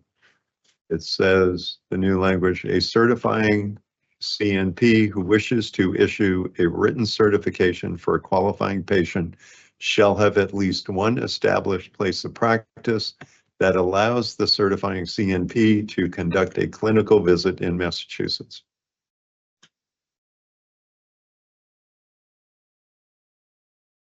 Have a new number 2 below that on the same page. We have added letter E below that with the following change. I'll read the whole section. An attestation by the supervising physician for the CNP that the CNP is certifying patients for medical use of marijuana pursuant to the mutually agreed upon guidelines between the CNP and physician supervising the CNP's prescriptive practice. New language being inserted says, or an attestation by the CNP in supporting documentation that demonstrates the CNP complies with independent prescriptive practice requirements pursuant to 244 CMR 4.07. Commissioner Roy? So this is, I'm going to pause again and reflect on this. This is, I think, Attorney Gooden, you were in support of this, and I believe Catherine too, that this is a big deal. Before, nurse practitioners had to be nested under a physician, and now that if they are certified or properly licensed with the board, nurse practitioner Massachusetts, that they can be a certifying provider on their own. So this is a part where I'm going to ask Director Giancola if we could send a letter to the Massachusetts Coalition of Nurse Practitioners, letting them know of this change and do some outreach around this. I think this is important, and I always talk about the limited number of providers versus the number of patients, and it's stark, right? Almost 100,000 patients, and I think just over 400 certifying providers. So hopefully this will increase that. I'm hopeful. And I've heard from nurse practitioners in the past. And this is one of those low-hanging fruit things that we did. So I just want to reflect on that. And I think we need to do a little bit of outreach around this. I would agree. I wouldn't call it low-hanging fruit. I mean, it's good that we're getting it done, but this is a big piece of fruit. A big piece of fruit. It's an important change. Yes, it's a great change. Okay. One other change on that page under letter F is resident agent capable, resident agent capable of accepting service of process in Massachusetts. And following page, top of page 201, we have a new G, which is the old F, which merely says the text remains unchanged. We're just lettering it differently. Okay. Page 202, we have just some formatting changes. We have a new number 3, and we have a new number 4 that we've inserted. And struck the other numbers that were previously there. All right, further down 202, we have under 501-008, registration of certifying physician assistants. Under 1, new language, I'll read the whole section. A certifying physician assistant who wishes to issue a written certification for a qualifying patient shall have at least one established place of practice. And here's the new language that allows the certifying physician assistants to conduct a clinical visit in Massachusetts and shall hold. 501-008 again is registration of certifying physician assistants. Okay, we go further down the page. Oh, sorry. Acting Chair, just General quickly, Counsel, of course. I think we have another plural view here. The language says certifying physician assistants. I think Okay. it should be singular. Okay. Yes. Avanya, did you catch that under number 1? Just take the S off the second assistant. Yes. Thank you, Avanya. Okay. Moving down to number 2, we have a re-lettered E. We have a re-lettered F. There's new language under that re-lettered F. It says resident agent capable of accepting service of process in Massachusetts. And we have a re-lettered G. Okay.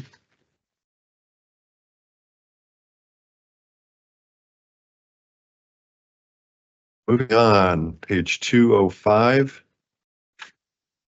Under 501.010. Number 8, the top of the page, we've inserted language, and I'll read it.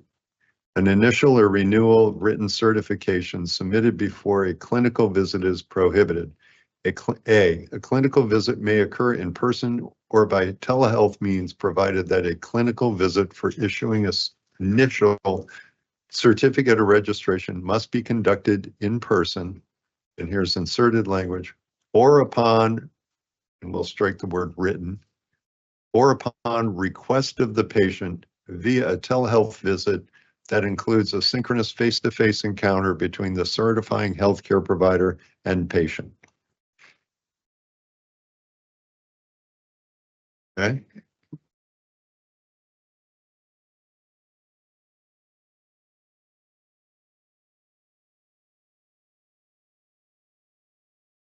Real quickly, so we're capturing everything. Top of 209, there's just a simple format change.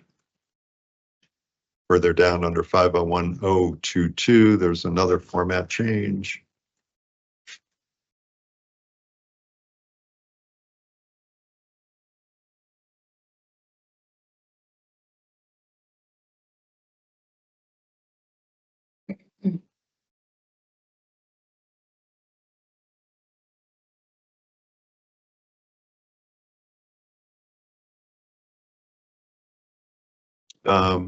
Enforcement counsel, you might help me out. It might just be lettering color, but 501.031 denial of a registration card or hardship cultivation registration, that just, it's in blue. It just, I don't think there's any change there. Geez, Mr. Chair, let me just, excuse me, are you speaking about the actual subheading right there? I think that is just a formatting issue. It looks like it accidentally got made into a subheading using like the Microsoft Word template. That will need to be corrected on the final version, but there is no change. I believe I can double check in the medical regulations, but I'm not seeing any notation of a track change. But let me just verify Denial of registration. Yeah, there was no change to that title. It looks like just a typographical or formatting error in the draft you're looking at. Vanya, just so we mark it and we catch it before the final version goes in, just 501031 and 501032, just track that for a formatting. Okay, Thank you. Oh, sure. and maybe 501034 and 501035 too. Okay. Thank you.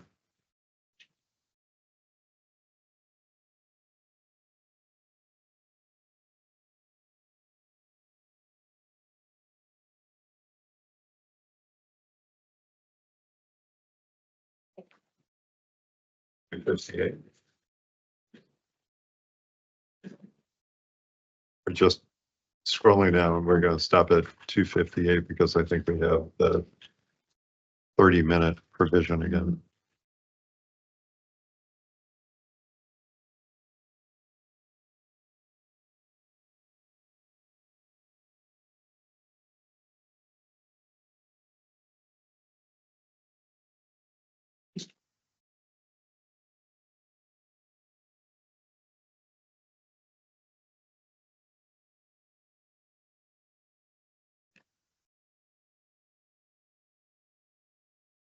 Oh, there's one before that.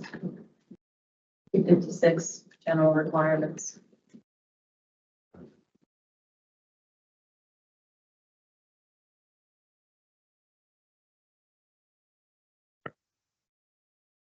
All right, 256. This is 501.105, under 13, transportation between MTCs, general requirements. Down on 7, we've added the word or count after weigh. Under 8, we've added the word or recount after reweigh. And number 9, when videotaping the weighing, counting, inventorying, etc. Again, these are mirror what we have in 935 CMR 500, unless there's another reason that I'm not aware of. Okay.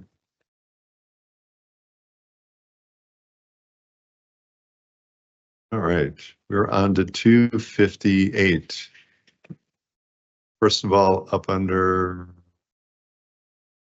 number 7, talking about the MTC agents transporting marijuana products shall contact the originating location when stopping at and leaving any scheduled location irregularly throughout the trip at least every 30 minutes. Obviously calling them MTC agents as opposed to marijuana establishment agents. Can we use the same language that we dropped in for? That you provided to us, Tim, Commissioner Roy? The MTC agents transporting marijuana products shall contact the originating location when leaving any scheduled location or making any unscheduled stop. Period. Bonnie, did you hear that okay? Do you mind repeating that? I'm sorry. Not at all. No, not at all. Thank you. Okay.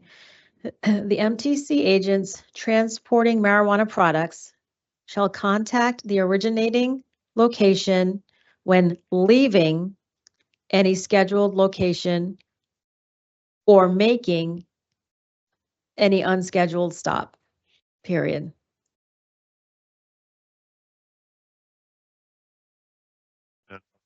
Striking and regularly throughout the trip at least every 30 minutes.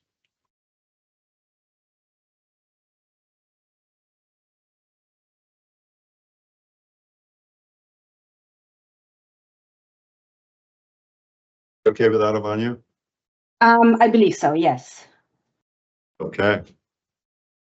You want to read it back to us? I can read it again.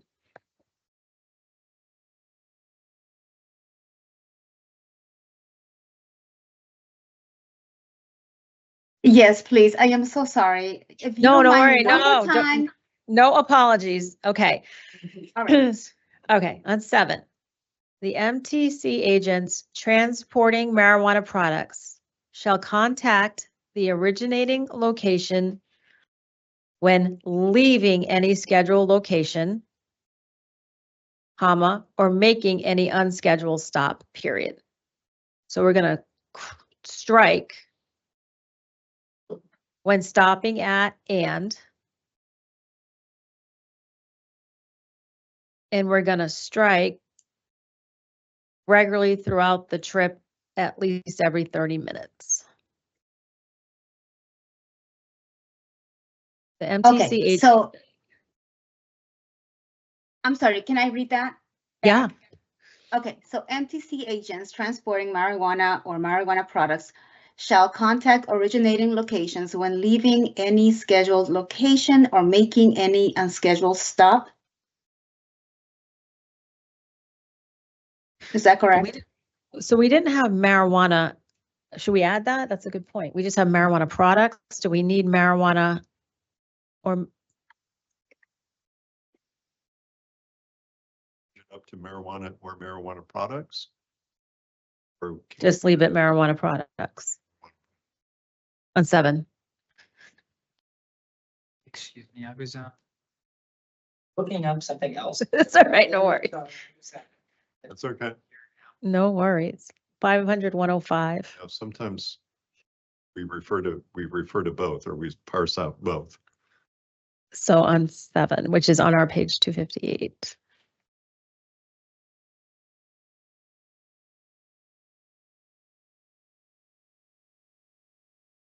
I can put it in the chat too, for Vanya.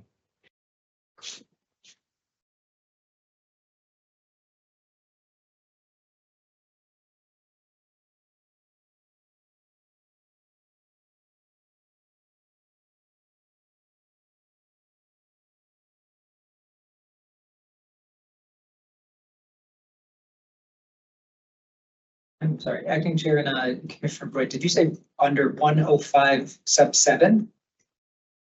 What, 501, 105? sub 501, 105, 7. Yeah. And that is my draft, I'm seeing packaging and labeling pre-approval. This is a different section, right?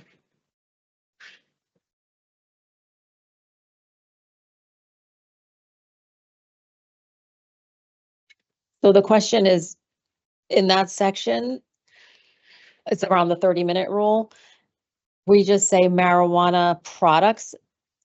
What do we say in the, because when Avani read it back, she said marijuana or marijuana products, which got us thinking, do we need to put both, or do we just leave it as marijuana products? I will say generally, I'm attempting to, okay. For consistent, we want to be consistent. Take your time. Yeah, there's a lot.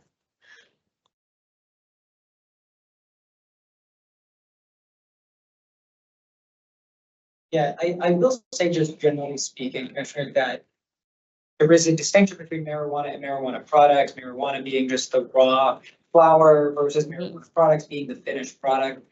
So to be inclusive or Better. to make sure, Yeah. I think that that would be all right in this instance. Just for your consideration there, I don't think it's necessarily going to restrict or hamper on abilities necessarily. Oh, excuse me. So this is 13, which is transportation between MTCs. And right under that, I mean, this is the section we're talking about. Right under that is A, general requirements. And it says a licensed MTC shall be licensed to transport its marijuana and marijuana products. So that was 500, 105, 13. And then we're further down there. E7.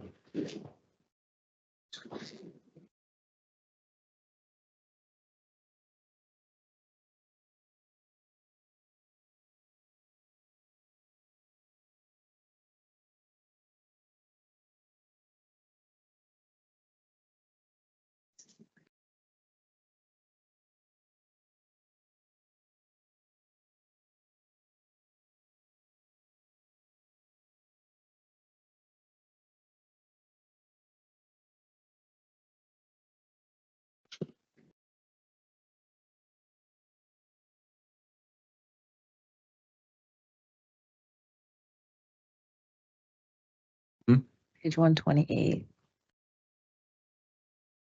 Did we put marijuana and marijuana products there?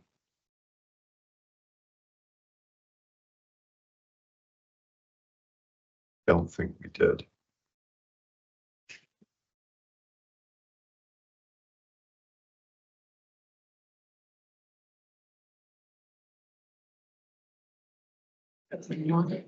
This is delivery.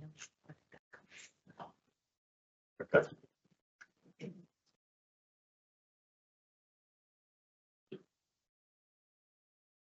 Enforcement Council. Thank you, Acting Chair. Would it be all right if we take a brief recess just to confer with the board for a moment and potentially rectify the language that we're talking about or discussing here? Sure. Sure. Well, we'll take a recess until 5 after 10 minutes.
You guys think question 4 is gonna pass? What's that? Question 4. Oh, which one is the question, which one's question for? Oh, the second, okay, okay, no, I'm like, there's the MCAS question, there's the auditor one, I'm trying to keep up with them. Yeah, all right. I- Kate, if you're still with us, I unmuted the room. We're going to keep going.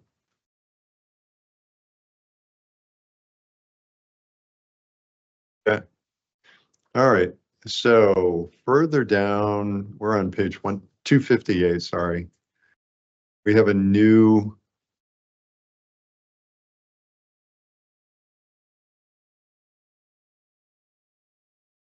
I think that's Fine. Yeah. yes, sorry. Under F manifest, we have a new number 1, Right. which reads, an MTC shall complete a manifest prior to transporting marijuana or marijuana products between marijuana establishments or an MTC. An MTC may utilize a physical or electronic manifest during the transportation of marijuana or marijuana products. Again, this is being consistent, I think, with the changes that we made for adult use. Just need a little, Yvonne, you just a note for formatting to just kind of move that number 1 over a little bit. Okay. Thank you. Further down the page, number 3. Oh, Commissioner. I just want, it's not underlined, so that was removed. You just want to read the Right. old one. And we've struck language under number 1. Another version of number 1 on that same page read, a manifest shall be filled out in triplicate with the original manifest remaining with the originating MTC. A second copy provided to the destination MTC on arrival, and a copy to be kept with the licensed MTC agent during transportation and return to the MTC on completion of the transportation. That's out. That is stricken language at follow-up. All right, just let's finish up on this page. Further down under I, just changing, instead of just weight and inventory, we're changing it to inventory, weight, or count before departure. We have established further down the page a new number 4. And under that, we have added A and B. Language, new language for A says if utilizing a physical copy of the manifest, the licensed MTC agent must be able to access the physical copy at any time during transportation. B, if utilizing an electronic manifest, the licensed MTC agent must be able to access the electronic manifest at any time during transportation. So that's new language, but it mirrors that of adult use transportation as well. Enforcement counsel, you need to pull me aside. Okay, let's take a quick recess if we can for 5 minutes. We'll be back at 3.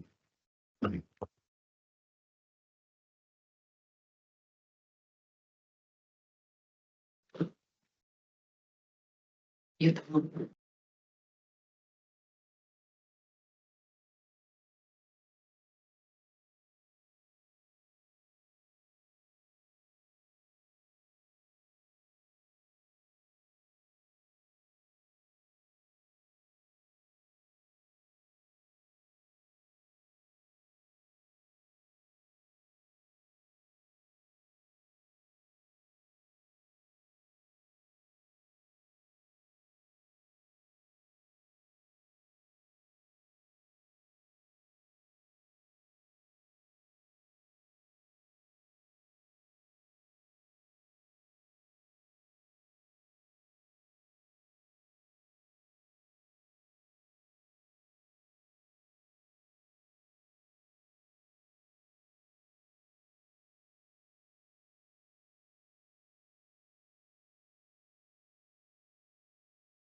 Thanks for everybody's patience. I know we recessed a little bit longer. And I want to thank our guests who are in the room who have taken a considerable amount of time out of their day to be here. I am going to suggest that we pause our review right now. We've gotten a lot of work done. There's some additional questions that I think we need to come back and answer. I want to also give the legal team the opportunity to explore some other issues that have come up today. Make sure that we are incorporating a lot of the comments that we have received and changes that we have previously considered. So I am going to suggest we can move on to our other agenda items and post a meeting for, I'm going to say Friday afternoon. This Friday? This Friday. At 1 p.m. So the posting will go up tomorrow. We want to do this right, obviously. We got a lot of work done here today. We just want to make sure that we are including everything and having a chance to revisit some of the broader questions. So certainly want to thank all of you in the room. Appreciate you being here in a couple of cases. Appreciate you being a resource for us. But I know the end of the day is kind of approaching on us, and I'd rather make sure that we have some time with proper posting that we can finish this up on Friday. So we'll post for Friday at 1 o'clock. I defer to my colleagues whether you want to be in person or virtual. Any preference? I think we should do it in person. Okay. And if anybody has to do it virtually, go ahead, but this is a lot of back and forth. Yep. Okay. Commissioner Roy? Okay. Okay. All right. We'll be back here at 1 o'clock on Friday to finish up the regs. Thanks for everybody's patience. Got a lot of good work done. Again, I want to give our legal team the chance to go back and do a little fine tuning, working with Avanya and the rest of the legal team. But I'm very happy with the progress that we made. A little more work and some other items to consider on Friday. All right. Any other questions? Thank you all. Certainly appreciate you guys being here. Commissioner Roy? Yeah, I just want to thank our delivery operators and Ryan and everyone, encouraged for coming, because honestly, I looked to you as a resource. They did. I had questions that I didn't have the answers to in my mind. So in some level, it can be, on your end, I'm sure you feel a little frustration. We didn't vote on motion language today, but we want to make sure we get it right and we dot every I and cross every T. So Friday, I'm hopeful we'll vote, right? The goal is Friday. A goal is to vote on the motion language. Just have to pick up my wife at the airport at midnight, but as long. Okay, we can't let him miss that. But I want to thank you all for taking time out of your day as we go through this process, which can be laborious and slow, painful, some might say, but at the end, we're going to be really proud of the product that we vote on. So thank you. Yes. So Avanya, you've been keeping record. For me, I was reviewing all the way down to page 246. Yes, I have been keeping. Yep. All right. What'd you do? Everybody knows I'm stress test. Okay. Not everybody, just my team. Looking embarrassed. Sorry, I know. We cannot be embarrassed. We have No. all kinds of personal stuff that we gotta take out. Right. All right. Let me pull up the meeting agenda. Apologies. All right. Item number 3, I put this on the agenda, happy to just kind of offer my thoughts on this. So this is around licensing review and approval at public meetings.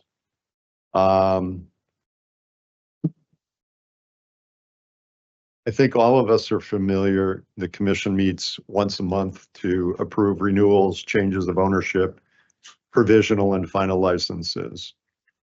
our deadline for submissions of all of that information into licensing and our team and I&E are pretty well established. And our team goes through great lengths to review and prepare these applications, obviously, for ultimately our commission's consideration. Time between those public meetings, which usually are scheduled for the second Thursday, of every month, can range between 4 every 5 weeks. An applicant who may have just missed a submission deadline that kind of 2 weeks before a meeting could be ultimately waiting 7 weeks before being placed on the next meeting agenda. I think all of us have heard from licensees, in effect, time is money. We appreciate the cost and expense of an applicant who's pursuing a cannabis license. As I said, here is your acting chair. And again, I realize that's a temporary assignment. But looking ahead to our calendar, one for the rest of this year and preparing a 2025 meeting calendar where I hope we can find opportunity to build in meetings for more policy discussions. I would like to suggest that for future publicly posted meetings, we extend the opportunity to investigations and enforcement, and more in particular our licensing division, to allow us at a posted meeting to consider any provisional or final license applications that might have been submitted and have been reviewed in accordance with our practices and guidelines for review. I think this new effort is not intended to certainly disrupt our queue of applicants or how our team processes them. If our team feels a licensee's paperwork is completed and been reviewed in due order, they should be allowed to have us place it on a posted public meeting agenda. So took the opportunity to discuss this with Chief Kamalo, and she's in agreement on behalf of her team. Again, considering these license applications, I think a little more frequently, we potentially may help us to shave a few weeks off someone's path towards final licensure or opening. Obviously, I realize I have the temporary authority to set the agenda, but I wanted to welcome the thoughts, comments, or any guidance from my colleagues on this idea. So hypothetical, this meeting had been posted. We could have allowed licensing the opportunity to come and say, we have these that are teed up. They'd already be teed up for the next normal course of business, second Thursday of the month meeting, but they're ready to go. They've been approved. They followed our due course of approval and are ready to go and be considered. So not taking anybody out of line, anybody out of the queue, just that if licensing feels somebody is ready to go for final or provisional license, that they could ask us, say, you have a public meeting coming up, we'd like to place. It could be a handful, it could be more than that, but I think it's just helping people move through the queue or the process a little bit faster. Yeah, makes sense. Makes sense. Does that work? Good. Absolutely. I wanted some guidance from all of you. Appreciate your collaboration. You're our partners in this. And thanks to Chief Kamalo and thanks to the licensing team, and certainly we'll work with them kind of going forward. But we have these, what I think are going to be many more opportunities to be meeting in public. We should fill them up with business and license approvals, help people, again, maybe not shave a lot of time, but hopefully get them through the process a little bit quicker. Okay.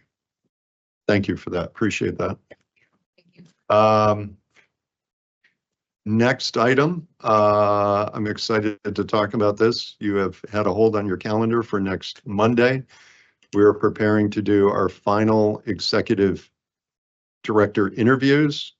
I'm going to invite Debbie if she's still with us. I'd like Debbie to kind of just talk through logistics a little bit, and then I'm happy to kind of cover some instructions or directions for my colleagues to prepare us for next Monday. Hi, Debbie. Can you hear us okay? Hi, I can hear you okay. Can you hear me? We can. Okay, great. Thank you so much, Acting Chair. And I apologize if my voice cracks a little bit. If you can't understand, I'm happy to repeat. um, So I thought I'd do a quick recap from where we started to where we are right now. So as you know, for those of you, especially who have really not been following this process with us, we launched the ED search in May of 2024. We closed the position application process in June. We had over 100 applicants, roughly 173, 174-ish. A subcommittee was established and had our first meeting in June.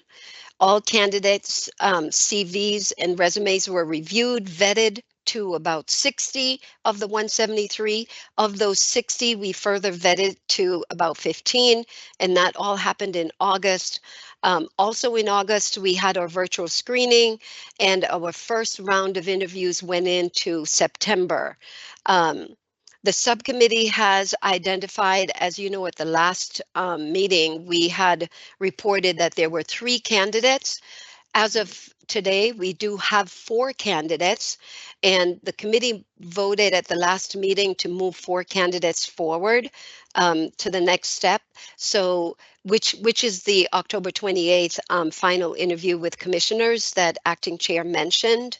And with the 4 candidates that are going forward, we did come up with some logistics around how the 28th, what activities would occur on the 28th, how that day would look for candidates.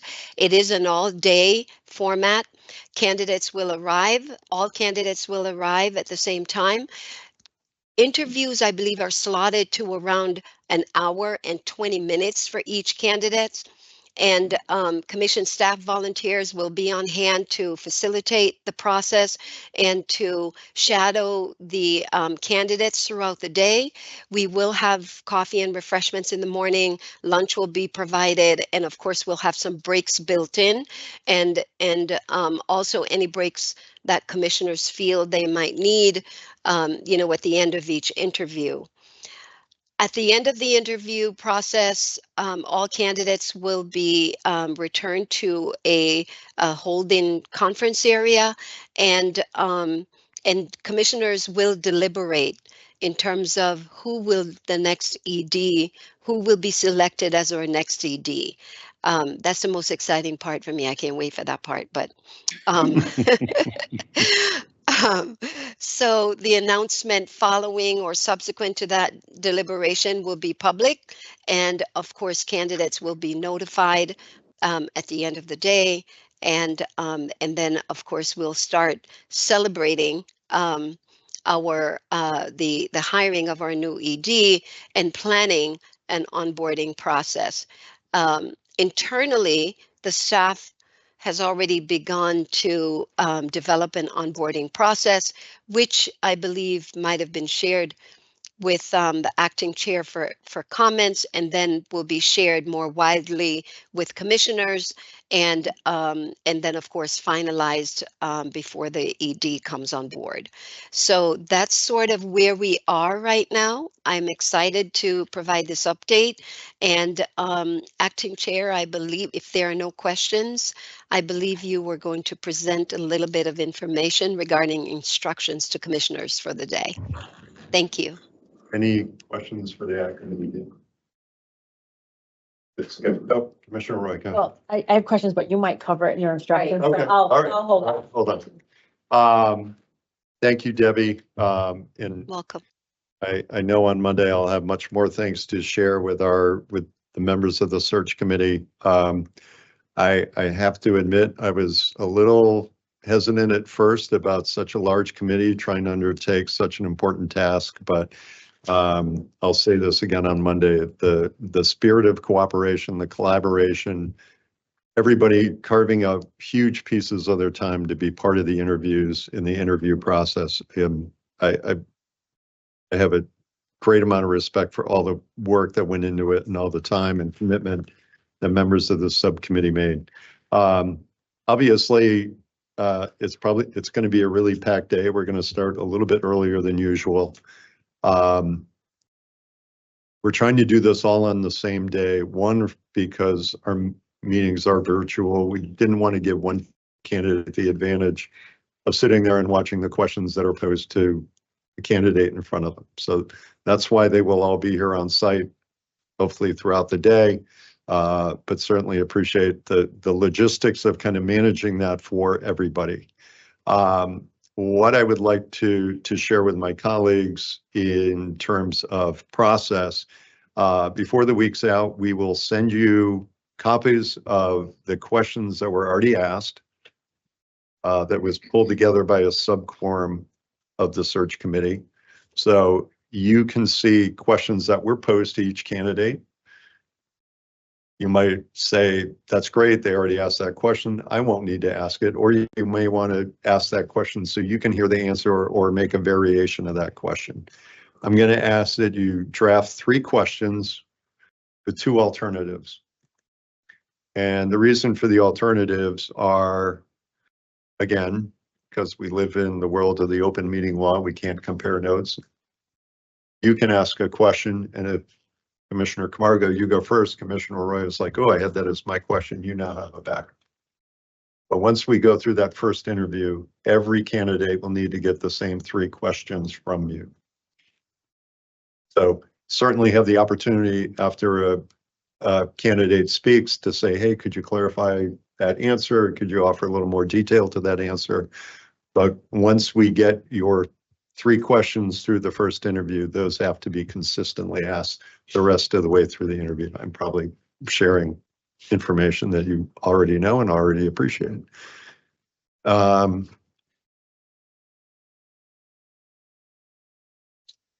with me for a second.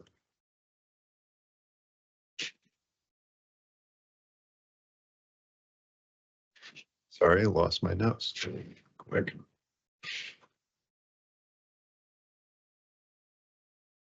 Oh.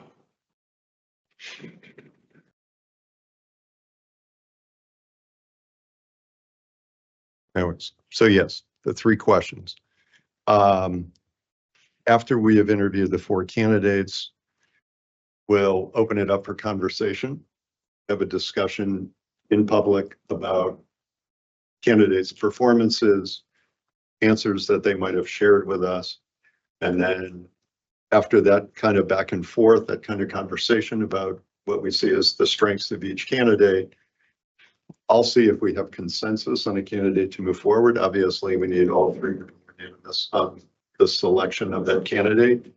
And I'll make a motion, or I'll seek a motion to direct myself and the CPO to enter into negotiations with a particular candidate, again, obviously subject to a background check.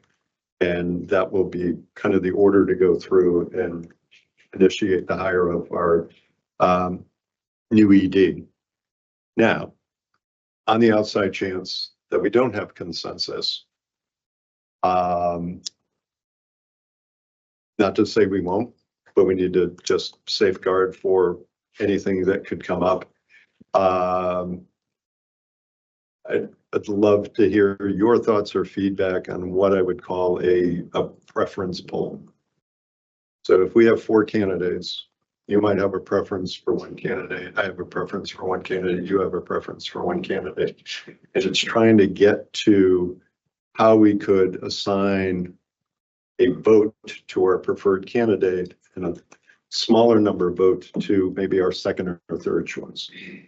And again, we're trying to get to unanimity on who our selection might be, but at the same time, give each of you the opportunity by a vote to demonstrate your preference for the candidate you like, the reason you like that candidate. At the same time, give you an option for your second preferred choice to also potentially be selected. It's ranked choice voting. It's essentially ranked choice voting.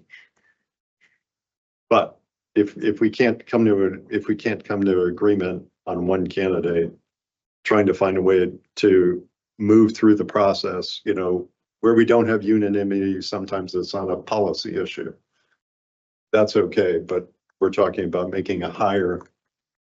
I don't want to hold somebody up necessarily in the hiring process.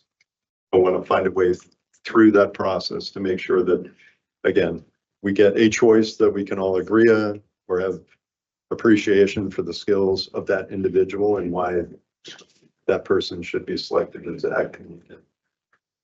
So yes, kind of ranked choice vote. Commissioner Kamara? Are you done? Yeah, right now, go ahead. I didn't want All the way to. along. Okay, no, I didn't want to ask if you weren't done. Okay, so does that mean that we are going to vote as a commission in public for the candidates? Yes. Okay, all right. Thought it was like a, score, pass it in, and, one gets chosen, but we have to deliberate also in public. Yes.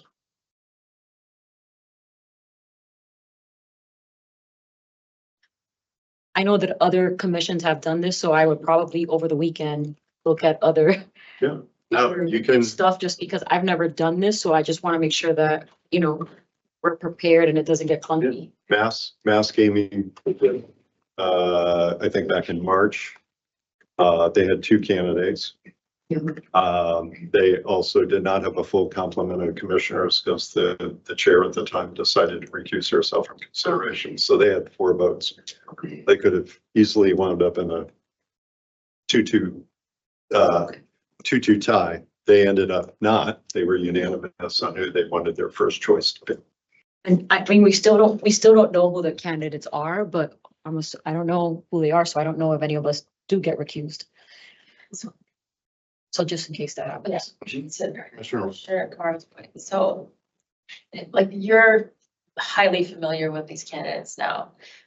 We have 0 familiarity. We don't know who they are. And I need time to process. So I'm respectfully asking sooner rather than later to get all this material so I can have a few days to, Sure. I can't get it 48 hours before. No. It's Monday. I appreciate it. I know. So like if we have it tomorrow, it would be awesome. So my concern with, and I understand your proposal, you're trying to avoid deadlock, and I truly appreciate that. My concern is that statute says we need 3 members to move anything. And so you're asking us to vote on a system. All I'm. I just don't want to, I don't want to skirt the statute. Yeah. No, all I'm suggesting is that if in our discussion of the candidates and we don't necessarily have consensus among the 3 of us, I'm suggesting fallback being kind of a ranked choice voting.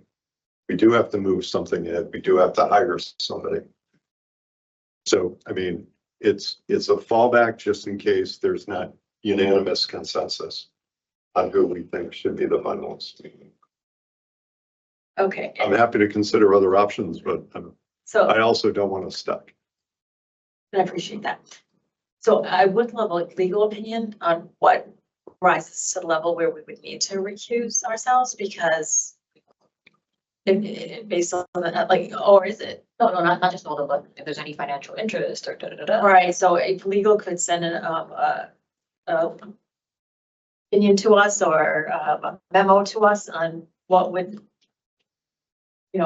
make us have to recuse from, I don't know who these candidates are. That would be helpful. We'll know on Friday though. We'll know when we get to Tomorrow. package. We'll know tomorrow. So Tomorrow, I hope. if I may. The latest you'll know Yeah.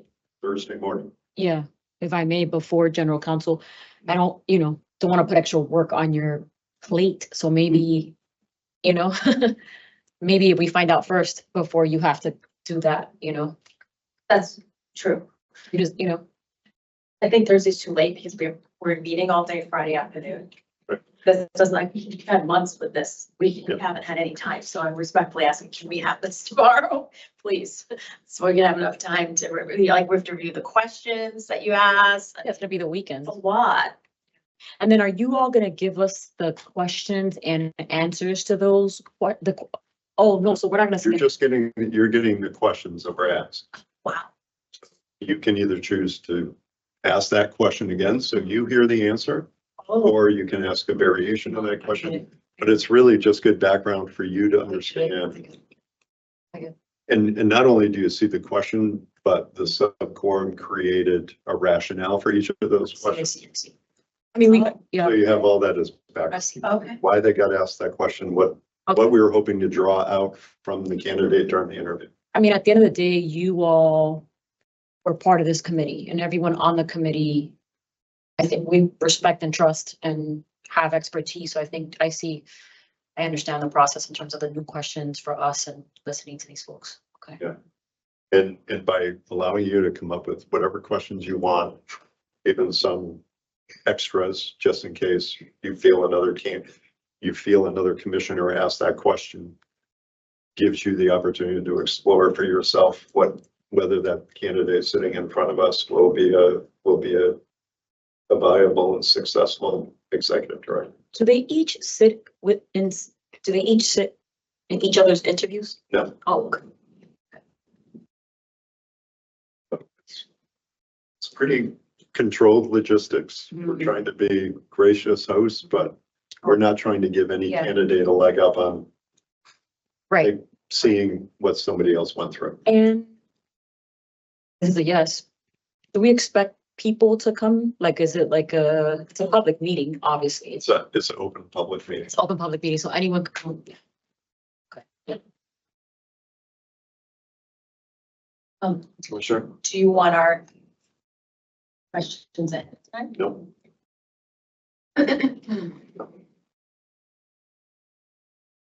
Those are for you to ask. And again, the reason for the backup is if you hear Commissioner Margot ask a question, you're like, that's kind of like mine, so I'm going to jump down to another one that now I can ask because You just have to be feel. consistent for each candidate. But once we did that first candidate, every candidate has to get the same three. Again, you're certainly entitled to ask them a follow-up, to ask them, could you clarify something you said? But not to ask kind of a whole new question.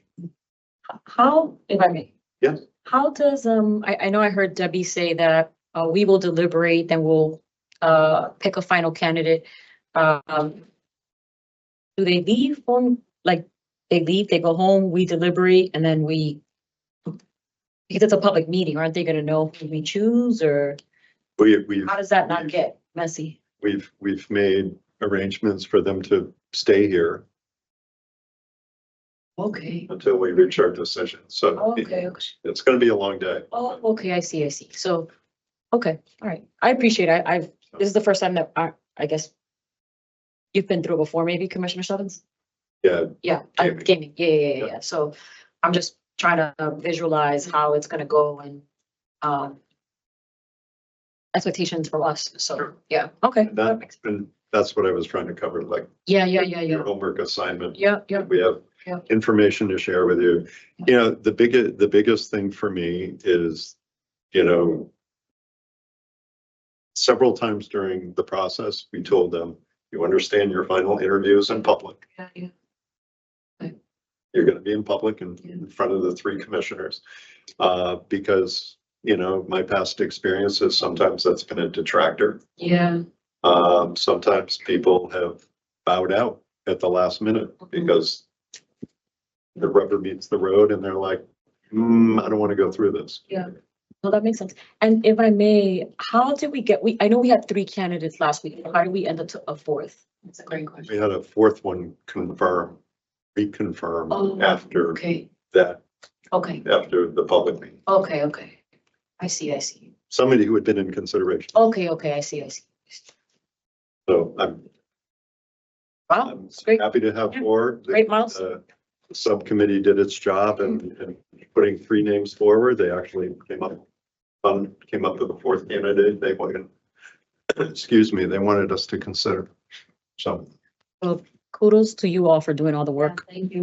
kudos to Roque, the search committee. I'll thank them all again on Monday, but like I said, I was really reluctant with the size committee, but it worked. Yeah. It worked. And I definitely didn't let anybody sit on the sidelines. Like, after every candidate, we're calling it, getting everybody's thoughts on every candidate. Just those. Worked out well. Speaking of sidelines, and I think you know this, but I'm gonna ask anyways, but because I'm a visual person, so I'm kind of visualizing this room on Monday, but I had recommended last time, it sounds like a lot of stuff has already been in play in terms of making these candidates really comfortable in terms of, showing in the offices, maybe networking with people. It sounds like we've put all that in place. And then also just, rearranging this room so it doesn't feel, it doesn't feel like this. I thought more like a kind of horseshoe, I don't know. They've done it before, but I'm just saying, and maybe, I don't know if people from the search committee are going to be here as well. If they're going to be here in person, just. Some have asked, some have been like, I'll tune in and watch it. Okay, all right. And I appreciate that suggestion. I'd love to find a way that we can angle ourselves so it's not this and I'm Great. ignoring. Maybe we could do it Commissioner Lloyd.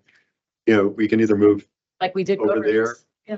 and then put I'd welcome to have a candidate at a table In front. in front of. Yeah. So we don't feel like Yeah. the nectar thing. Right. I just want to do a horseshoe there in the middle. I mean, we don't need to have this behind us. It doesn't matter. Like, and the room will feel more welcoming even to folks who are here. Right. Yeah. So It's a big deal. it's a big step. And like I said, I'm completely impressed with the great job that the search committee did. Thank you for leading it. Happy to do it. Past experience comes in handy some point, right? All right. Next item. I think we have upcoming meetings. Upcoming meetings. So some of these are big. October 28th. Debbie, if you're still with us, I think we might be starting at 9:30, not 10. Yes, I believe it's going to be 9:30. Okay. All right. You added Friday. And we will be adding Friday. We'll have a meeting this Friday, sorry, to finish up our regulatory work. That'll be Friday the 25th at 1 o'clock. The other dates coming up, November 7th is our listening session here at Union Station. Many thanks to Commissioner Roy for helping us to organize the listening session for our independent testing labs, as well as testing issues in general as they impact the entire cannabis industry supply chain. November 14th will be our regular November public meeting. We've added December 5th. December 5th is going to be a meeting to specifically roll out our social consumption regulatory framework. And then December 12th will be our normal December business meeting. So running into the holidays, walking towards them. So there was no other business I think anticipated. Do I have any other thoughts, comments from Commissioner? Okay. I'll entertain a motion to adjourn. Motion made by Commissioner Roy. Is there a second? Second.